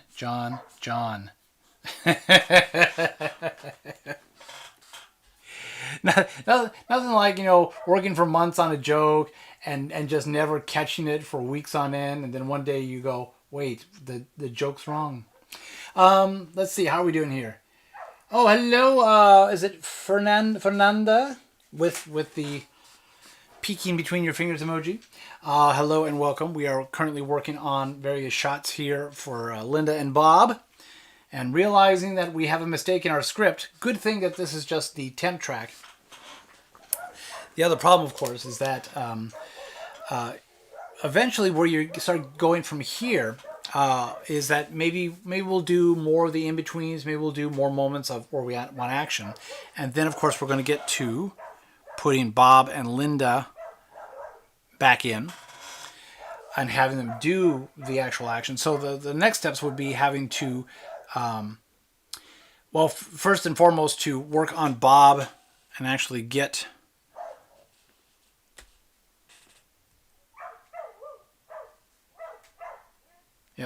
to actually get Bob, get his hands back on, for one thing.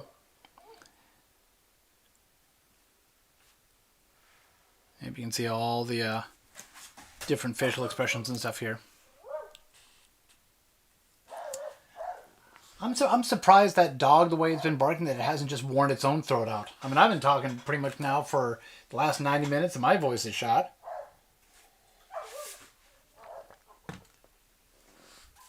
Trying to think what's got him that consistently excited. So I'm going to lay a bet. I'm going to say it's a squirrel. I'm going to say it's a squirrel, and it's just well out of reach, hiding up in a tree, and it is giving no end of the fingers to the poor dog. Let's see. Hello, blackest of them all. So we've got the breakdown with everything going on here. We're not looping. We don't need to loop. So we've got everything going on here with Bob's rig that'll have to be done. And these actually are the most developed of the two. There's a little bit with Jean that's been done, very little with Tina, and a little bit with Louise. So there is a lot to do. And I got a feeling Louise, funny enough, is going to be very difficult because most characters are just going to be standing behind, maybe they're sitting on a barrel, maybe they're behind the counter. But since Louise has that sluggish bottom to her, she's going to have to adhere to whatever she's on right now. And if she moves, she'll have to be, she's a mollusk. She'll have to stick to it. So I got a feeling that every time she's on the move, it's going to be an issue. And that's part of the fun part about all of this is that I'm sorry, I'm just getting distracted that not even for a millisecond that the neighbors have even, calmly tried to keep their dog that's been probably barking up the storm the entire time. Not even one little, hey, knock it off. What do you want? That dog is going to sleep well tonight. Where was I on this? So working on the rigs, giving things more complex. Hello, Hypergast. What is it? What is it? The point I was just trying to make here? I'm getting so distracted by the dog. It's the fun part about when you get to a point of like, okay, I've got Louise in Gary's body, and you suddenly have to really pay attention to how Gary moves, how he'll travel up the side of a barrel or on top of a table. And it'll probably be a bunch of problem solving since it's not like a leg and a leg and a leg and a leg. It's going to be this, this wave of movement that looks like it is moving this mollusk around. That's going to take a while to study and some time and effort to figure out how to consistently make it work. And then Krabs style with his very blurry movement. He's got a couple moments where we see full body and he's coming in, and that's going to involve how does Mr. Krabs walk? Because the thing is that these are things that if your average audience member were watching and was asked to draw it or scribble a flipbook animation, they would only know when it's right, and and so even if I do all this, if I'm not doing Krabs moving like Krabs, that's going to feel off. And people will just go, he's moving funny. They can't put their finger on it. So I will have to do more studies where I'm going to look at it frame by frame. I was spending last night, as I'm working on Bob here, something as simple as this. So as Bob rotates, what people probably don't realize is that when Bob is facing front, his swoop and the points of his hair go over here. And so obviously, same thing here. But what a lot of people probably don't notice is that if he's facing 3/4 the other way, his swoop does not stay here. It actually moves and flips to the other side. And it's very subtle. If you watch him do a rotation of his head, it'll be like this side, this side, this side, and about here, it'll suddenly just jump to the other side. And then if he continues his turn, his hair swoop will be facing the other direction. Same with Sandy's flower on her helmet. I'm trying to get used to if even her whole body is rotating, how much does the flower move? Because I'm beginning to suspect that no matter what, the flower kind of stays in front and does not go to the rear. So I got to see when that changes if Linda's doing a big turn. Same with Krabs' movement, same with Gary, same with all of it. Squidward, I don't think I've got Tina walking. But obviously, since he has 6 legs instead of the usual 6 appendages, but 2 pairs working as his legs in sync underneath, that's a whole new kettle of fish. So you learn so much, and then after this is done, never to do it again. Let's make sure that things are going well. Our stream is working well on YouTube. Hello. No. Hi, no. No. All right. So yeah. But what's funny is that then when Bob is facing the other way, the swoop will stay consistent. It's just roughly around, and actually I need to see if when he's facing profile that way, if the swoop is just on point or where it is. But yep, when he's like this, it will go from here, and then the moment he gets facing front again, it'll transition to what we're commonly associating with Bob's swoop. Oh, let's see. What can we work on now in our remaining 20 minutes? First, I'm going to do a quick stroke back here in, just make sure that there's a comment. Mac and cheese, can't wait.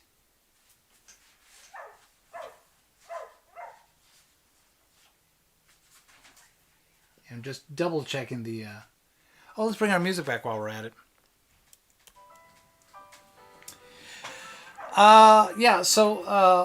Someone was asking much earlier in the live stream, how long does this take? Go. Oh, so apparently there's a lot more going on back there. The general gist of how long this has been taking, I've totally lost track. I do not usually. I'll take different. I will date my files. I will do some general stuff, but as far as keeping track of how many hours, how many days it took to work on SpongeBob, it's been a lot, and there's a whole lot to go because we are now. So today is June 4th, which means our premiere is in just under 3 months from now. And since I'm still sketching here, you better believe there is a lot more to go. And then even once we are done with the animation, and then there's also another layer of it, which is just simply the FX. Whether it be like smoke, fire, anything special we're doing to the shot. We've got a whole dance. We've got not a dance number, but a whole musical number. Because you can't have a celebration of these two shows and not have a music number. And I'm actually having a lot of fun with Photoshop's new AI. Because SpongeBob has moments where it goes very photoreal, usually above the surface.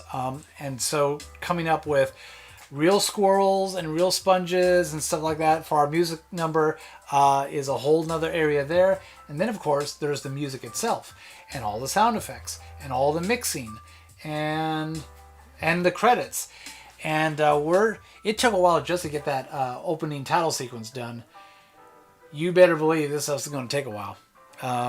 If you sit back and just kind of take note of how often either of these episodes uses music to emphasize a point, to change the tone of a scene, and definitely when they transition from one scene to another, all these cues that you have come to know and love, we're basically going to create those from scratch.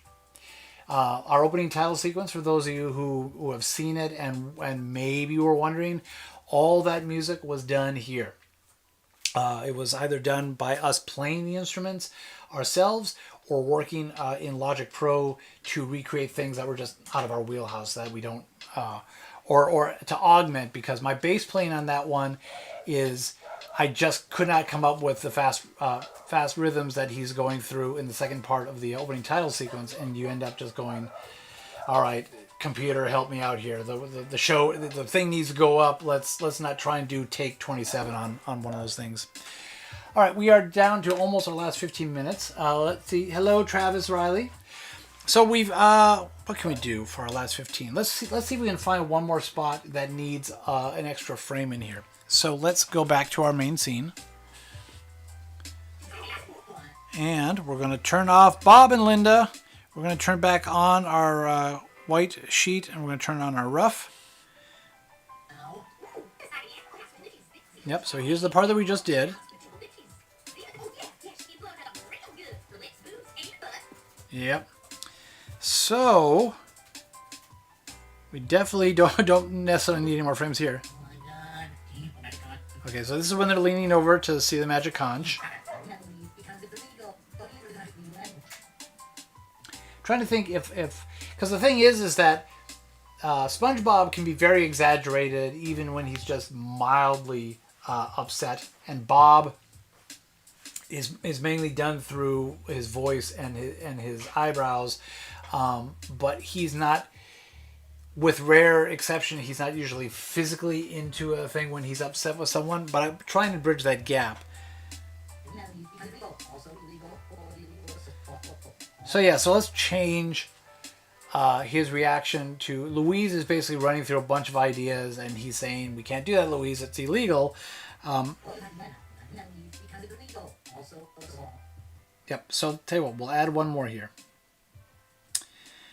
We'll add a new keyframe. And we're just going to, so the first idea that Louise has is getting this reaction. And let's see how we can change this up for idea number 2. Can't think if it's just more of a like a sigh, or if it's just an escalation of anger. Yeah, let's have him be a little more angry. So we're gonna do what we did before. We're going to move out this part, and we're going to remove his brows. And we're going to bring back our happy onion skin to show what the previous frame had shown. Yep. All right, so if we want him to be a little more perturbed by this, let's bring up our brush, make sure we're on the right layer.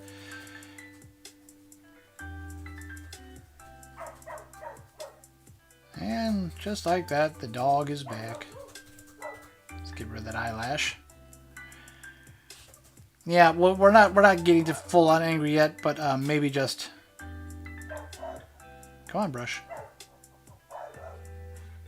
and then maybe a little hint. Bob Belcher tends to have the circles under the bags under the eyes show up when he's getting stressed. See, what's funny is I hear 2 different barks back there. But it's too low of a frequency, so I'm actually wondering if it's a crow. I wonder if it's a crow that's driving our local dog nuts. All right, so we now have, yep. So we've gone from this, again, stop choosing all the ink. So a little more perturbed. Let's add the mouth. Trying to think if he's like going to be gritting his teeth more on this one. Actually, the other thing I'm noticing on this one that needs a change is it's one of those things that again you just begin to stop choosing the ink. You begin to note with certain characters is SpongeBob's teeth, his iconic split gap teeth.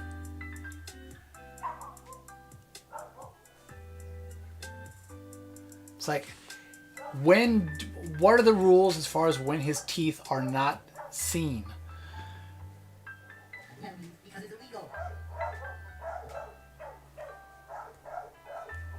All right. So let's have him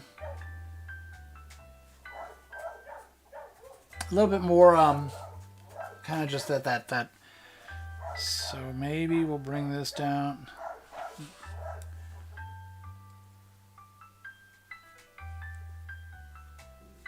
Trying to see if this will work.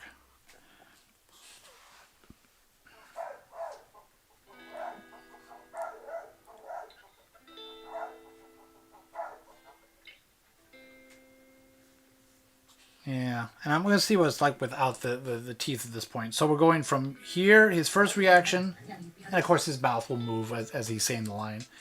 But then reaction 2 is just showing more frustration and disapproval on this. And this is going to be both of them. So what I like is that Linda's usually the counterpoint, the foil, that regardless of how Bob is acting to it, Linda will see something more positive in it and run with it.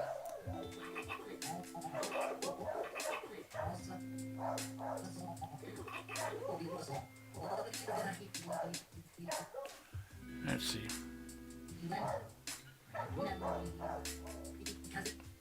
Now let's pause the. All right, let's see what we hear. So. Because it's illegal. Oh, we actually have another opportunity here. So we've still got 12 minutes left. Hello, Georgina, and anyone else who has come in recently.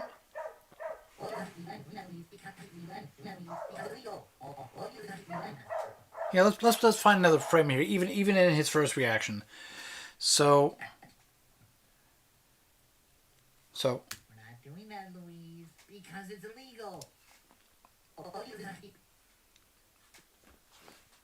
yeah, so so he's thinking maybe this will be a one and done. So you're arguing as a parent, as we all do, with your kids about something, and they do something, and you go no, and you hope that that is the end of the story. So maybe we'll have this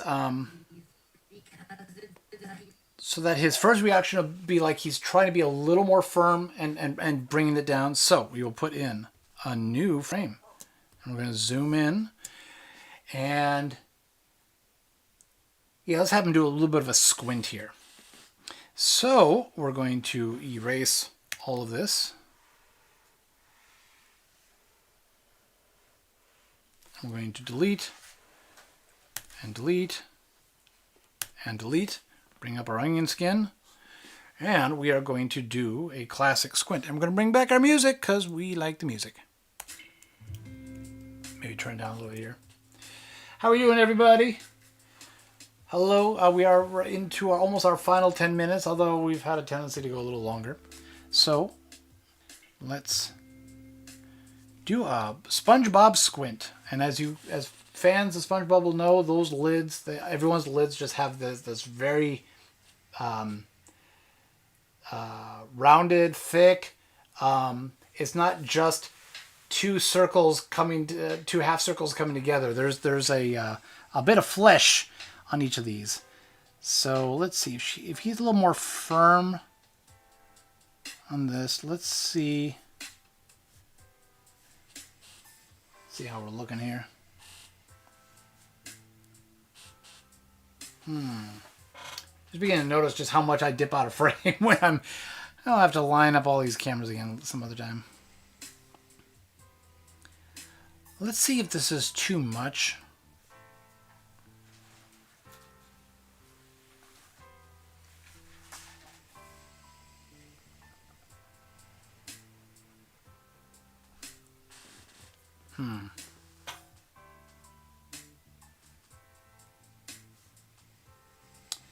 And the other thing is that you're trying to, again, think about how... No, that's too much. Uh-oh. There we go. All right. Sometimes you got to draw the whole thing out and then just kind of give it a look. And if it's too much or too little, well, again, that's why you make the mistakes on the sketching side of things. Let's see how this looks without the onion skin.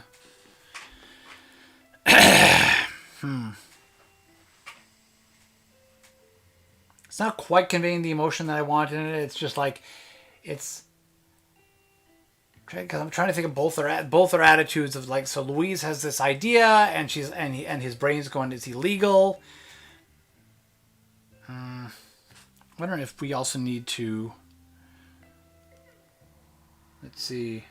Just call me Jess. Hello there. Let's also erase.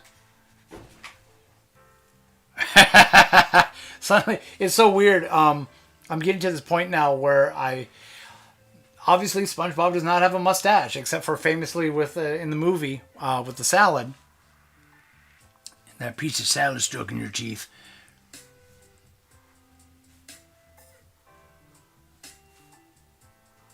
Yeah, maybe we'll try that.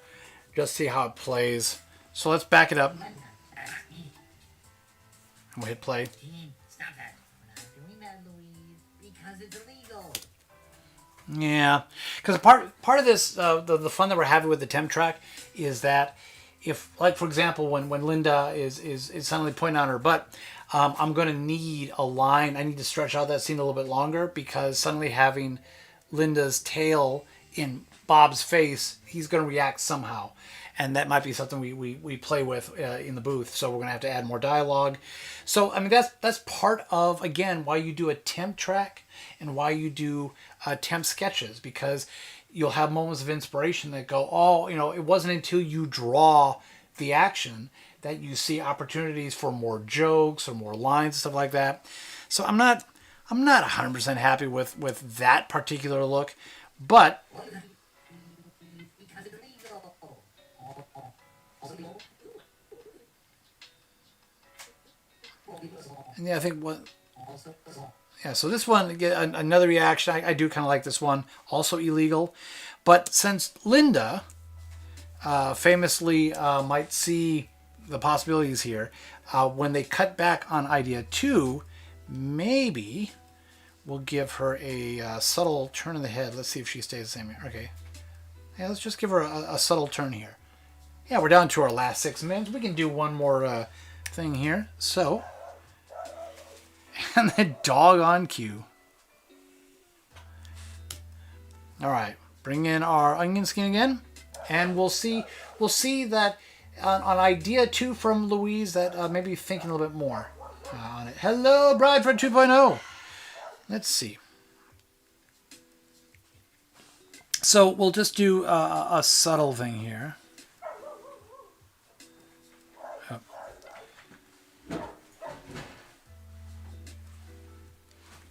So maybe she's just going to turn her head a little bit and consider this one.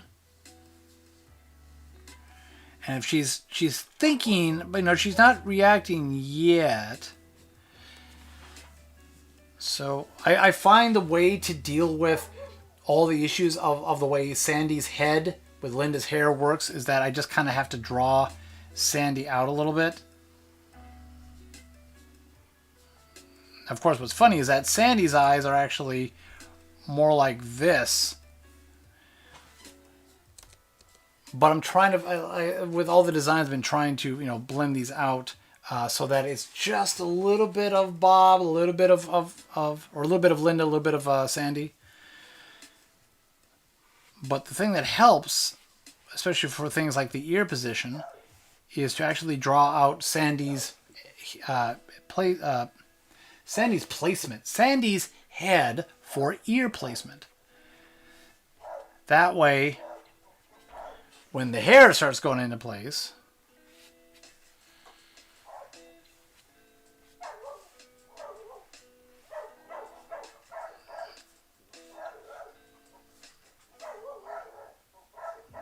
let's see, and if the head's turning that way, that means the hair would on this side would be coming out a little more here. And again, I got to figure out what goes on with the flower when Sandy's helmet turns. All right, so now that I've safely drawn it in, we're going to turn off that onion. See what's still missing.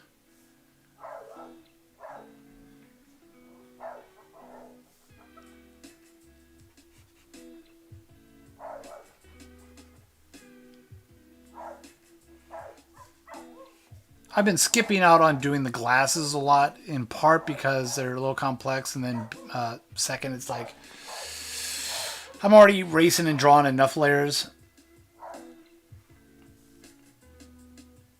And maybe she's just kind of looking up and considering that one.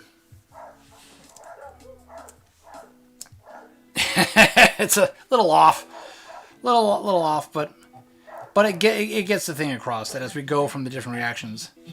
So we have the way the two of them reacted the first time. Not doing that, Louise, because it's illegal. Also, Yeah. So he's getting more bothered, and she's now starting to consider it more and more. So that when we get to, illegal. yeah. So by the time we get to that one, maybe it's hard to tell because his frustration will peak and break off into resignation real easily. Also illegal. Only if you're Yeah, and so her and Jean will react on that one, and then what actually happens is, and there's that fleshy blink again. We bring back the camera, and this will be a point where we emphasize Bob's movement. So, what's funny with SpongeBob, if you also aren't already familiar with this, is that his shoulders are completely disconnected to his body. As far as like what part of his sponge in relation to his outfit, do his shoulders, if you watch, they move all over the place, which really helps to allow him to have a better range of movement, considering that he's ultimately a square. That he has different restrictions on him than a typical human figure would. But these shoulders go everywhere. They can go all the way to the top, all the way to the bottom. They can. So when we do a resigned sigh, and we go, his shoulders can go all the way. They can disconnect for all we know. Let's see how we doing. We are down to our final minute. Let's make sure if there's any other lines. Thank you, Nesma, for liking the live. Thank you for everyone who's been coming in all these 2 hours. Still not cracking much views on YouTube, and that's totally fine. The great thing is that those get archived right away. You can download your live streams for up to 90 days afterwards on the TikTok side of things, so I can go back through. The thing that's a shame, though, is that the moment I'm done with my live, I don't get any... there's no way of retaining the comments that came through, as far as I know.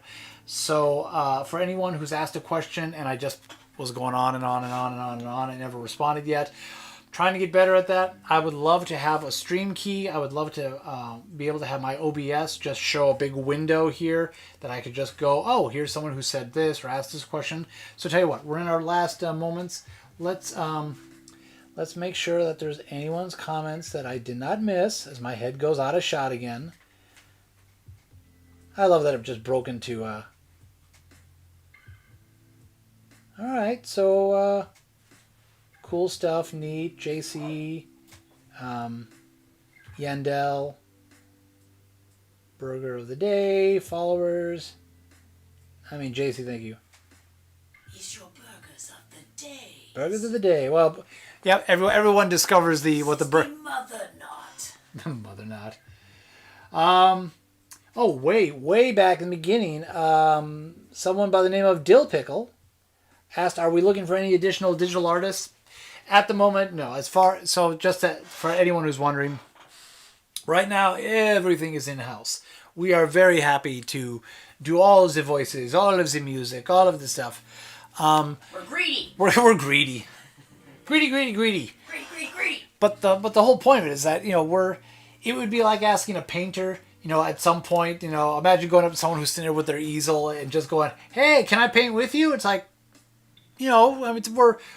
social media allows us to do a lot of things. I've seen stuff at Lightbox Expo where different artists are working on the same canvas digitally and stuff like that. And Apple has this free form thing where when George and I are doing spitball kind of things, we're both sitting with our iPads out and we're scribbling all over it and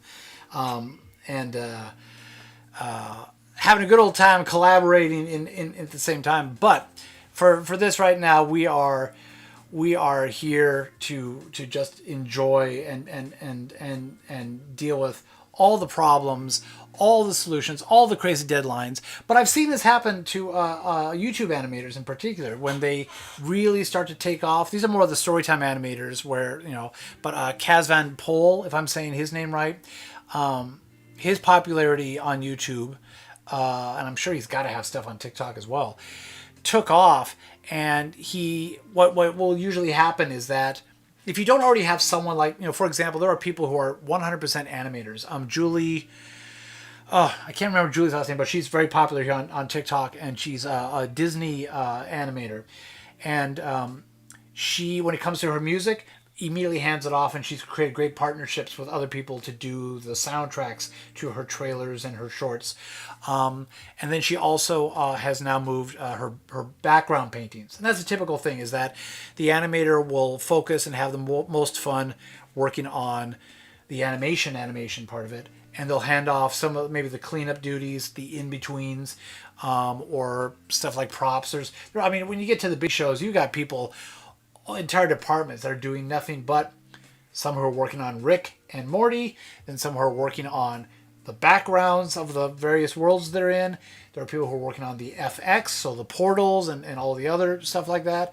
And then there are people who their whole job is to make the props, so that when you see Alien version 5000 holding a gun you're not supposed to have seen before because it's on a whole new world, there are people who spend all day just working on different ideas for, hey, do you want the gun to look more like this, or this color, or this big, or this small? But here, we want to do it all. And for the foreseeable future, yeah, we're gonna bust ourselves and try and come up with every idea. Who knows? Crazier things have happened. When Matt and Trey were doing South Park and just doing it for themselves and giggling and doing their cutout construction paper. Yeah, eventually you gotta have a staff, but heck, we barely get more than a couple concurrent views of our live streams on YouTube, and we're lucky if we're holding on to more than a handful of people here on TikTok that aren't just moving on by this live stream to the next thing of interest. Because they have lives. People will come. People will come. If you build it, yep. They will come. Yes. So let's see. We're a few minutes over. It looks like. Hello, Ash. It looks like we've gotten a lot of people. So let's end with for those of you who are more recent. Let's show this whole preview one more time. So let's turn off our background music and just to kind of show how things are going. We're going to go all the way to the beginning. Boy, it does not... I need to learn the keystroke, the hotkey that brings you back to the beginning of this. Because this whole sequence here is... How many seconds long? This chunk here is just under a minute long. And for those who are newer here, these are all the shots that are just flat facing over to the counter, facing Bob and or Linda. And so we'll just give this a quick preview to show how things have been coming along. And away we go. Tina, honey, we're not gonna sell you. Oh my God. No, Gene. Shut us down and sell our restaurant too. Mostly. Oh, no, Tina. Your idea was. Yep. So, yeah, I'm talking over some of the lines on purpose. You know how many kisses you would have to sell to make 3 months? Yeah. So, actually, I'm gonna put back in the music. I realize it's like I don't want to give away all of our story points. Not that anything this scene really does. So tell you what, we're just going to just play the rest of the preview.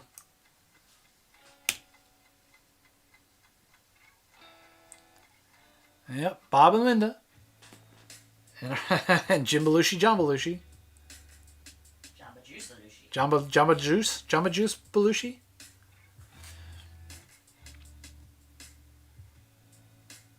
Yeah, there's those reactions we've been doing.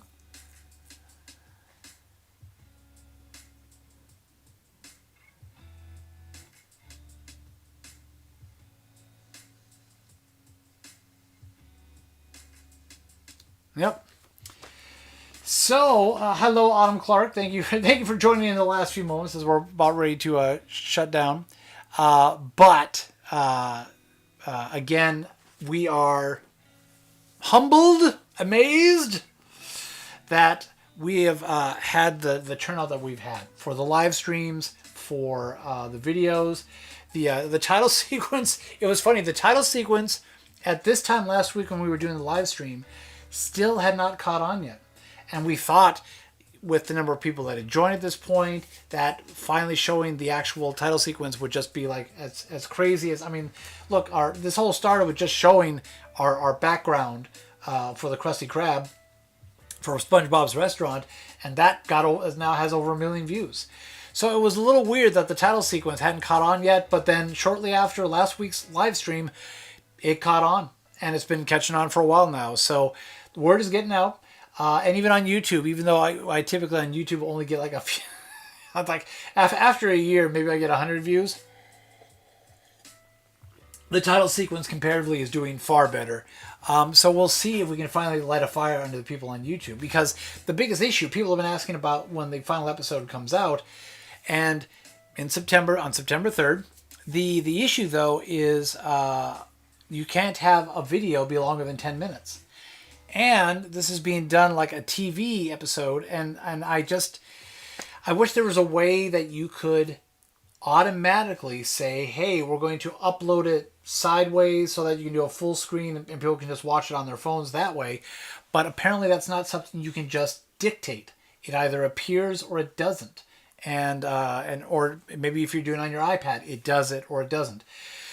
So we're trying to still crack that nut of the best way to, because you fans out on TikTok have blown our minds on this. The number of followers and positive comments and even the occasional diamond. Like we've made $1.50.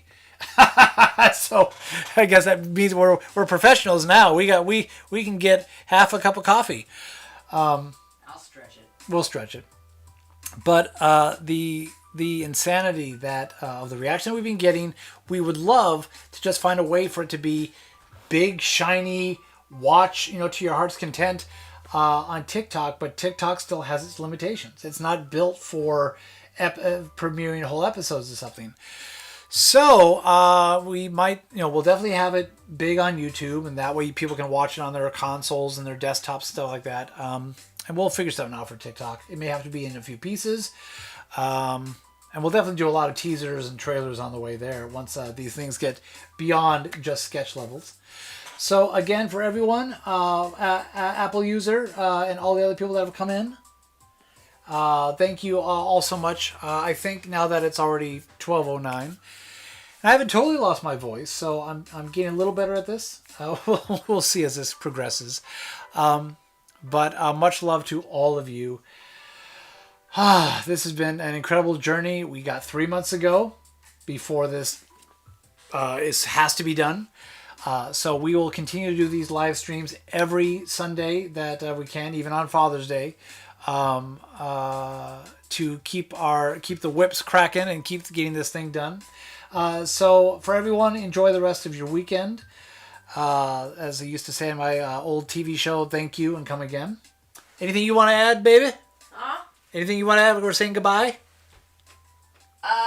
Eat more burgers and vegan burgers. You're not in the shot. We can see. Oh snap! Hold on. What am I saying?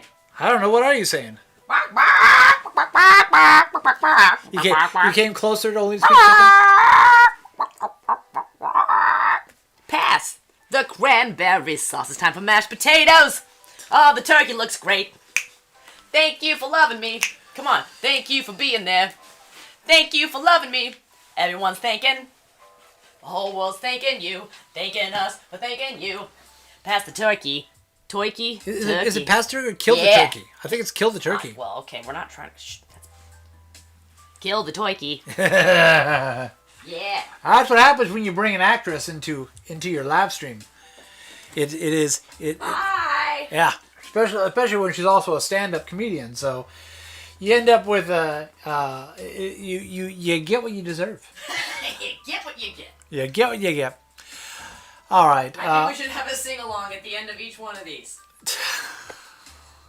Bob's Burgers and SpongeBob sing-along. Because next time we'll do F is for fires that burn something. U is for uranium bombs. N is for no survivors.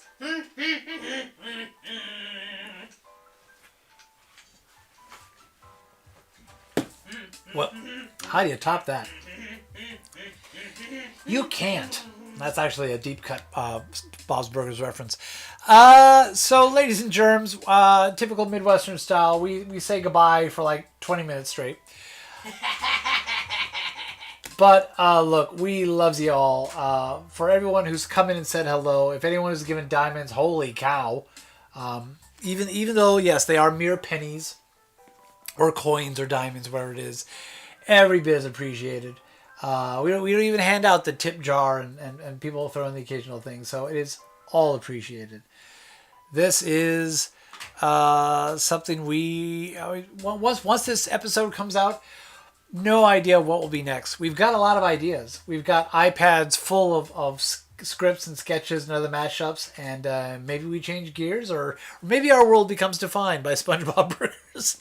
Maybe you need to hang up the phone, man. Yeah. Oh, well. It's still hanging up the phone in my day. Yeah. You hung up yet? Yep.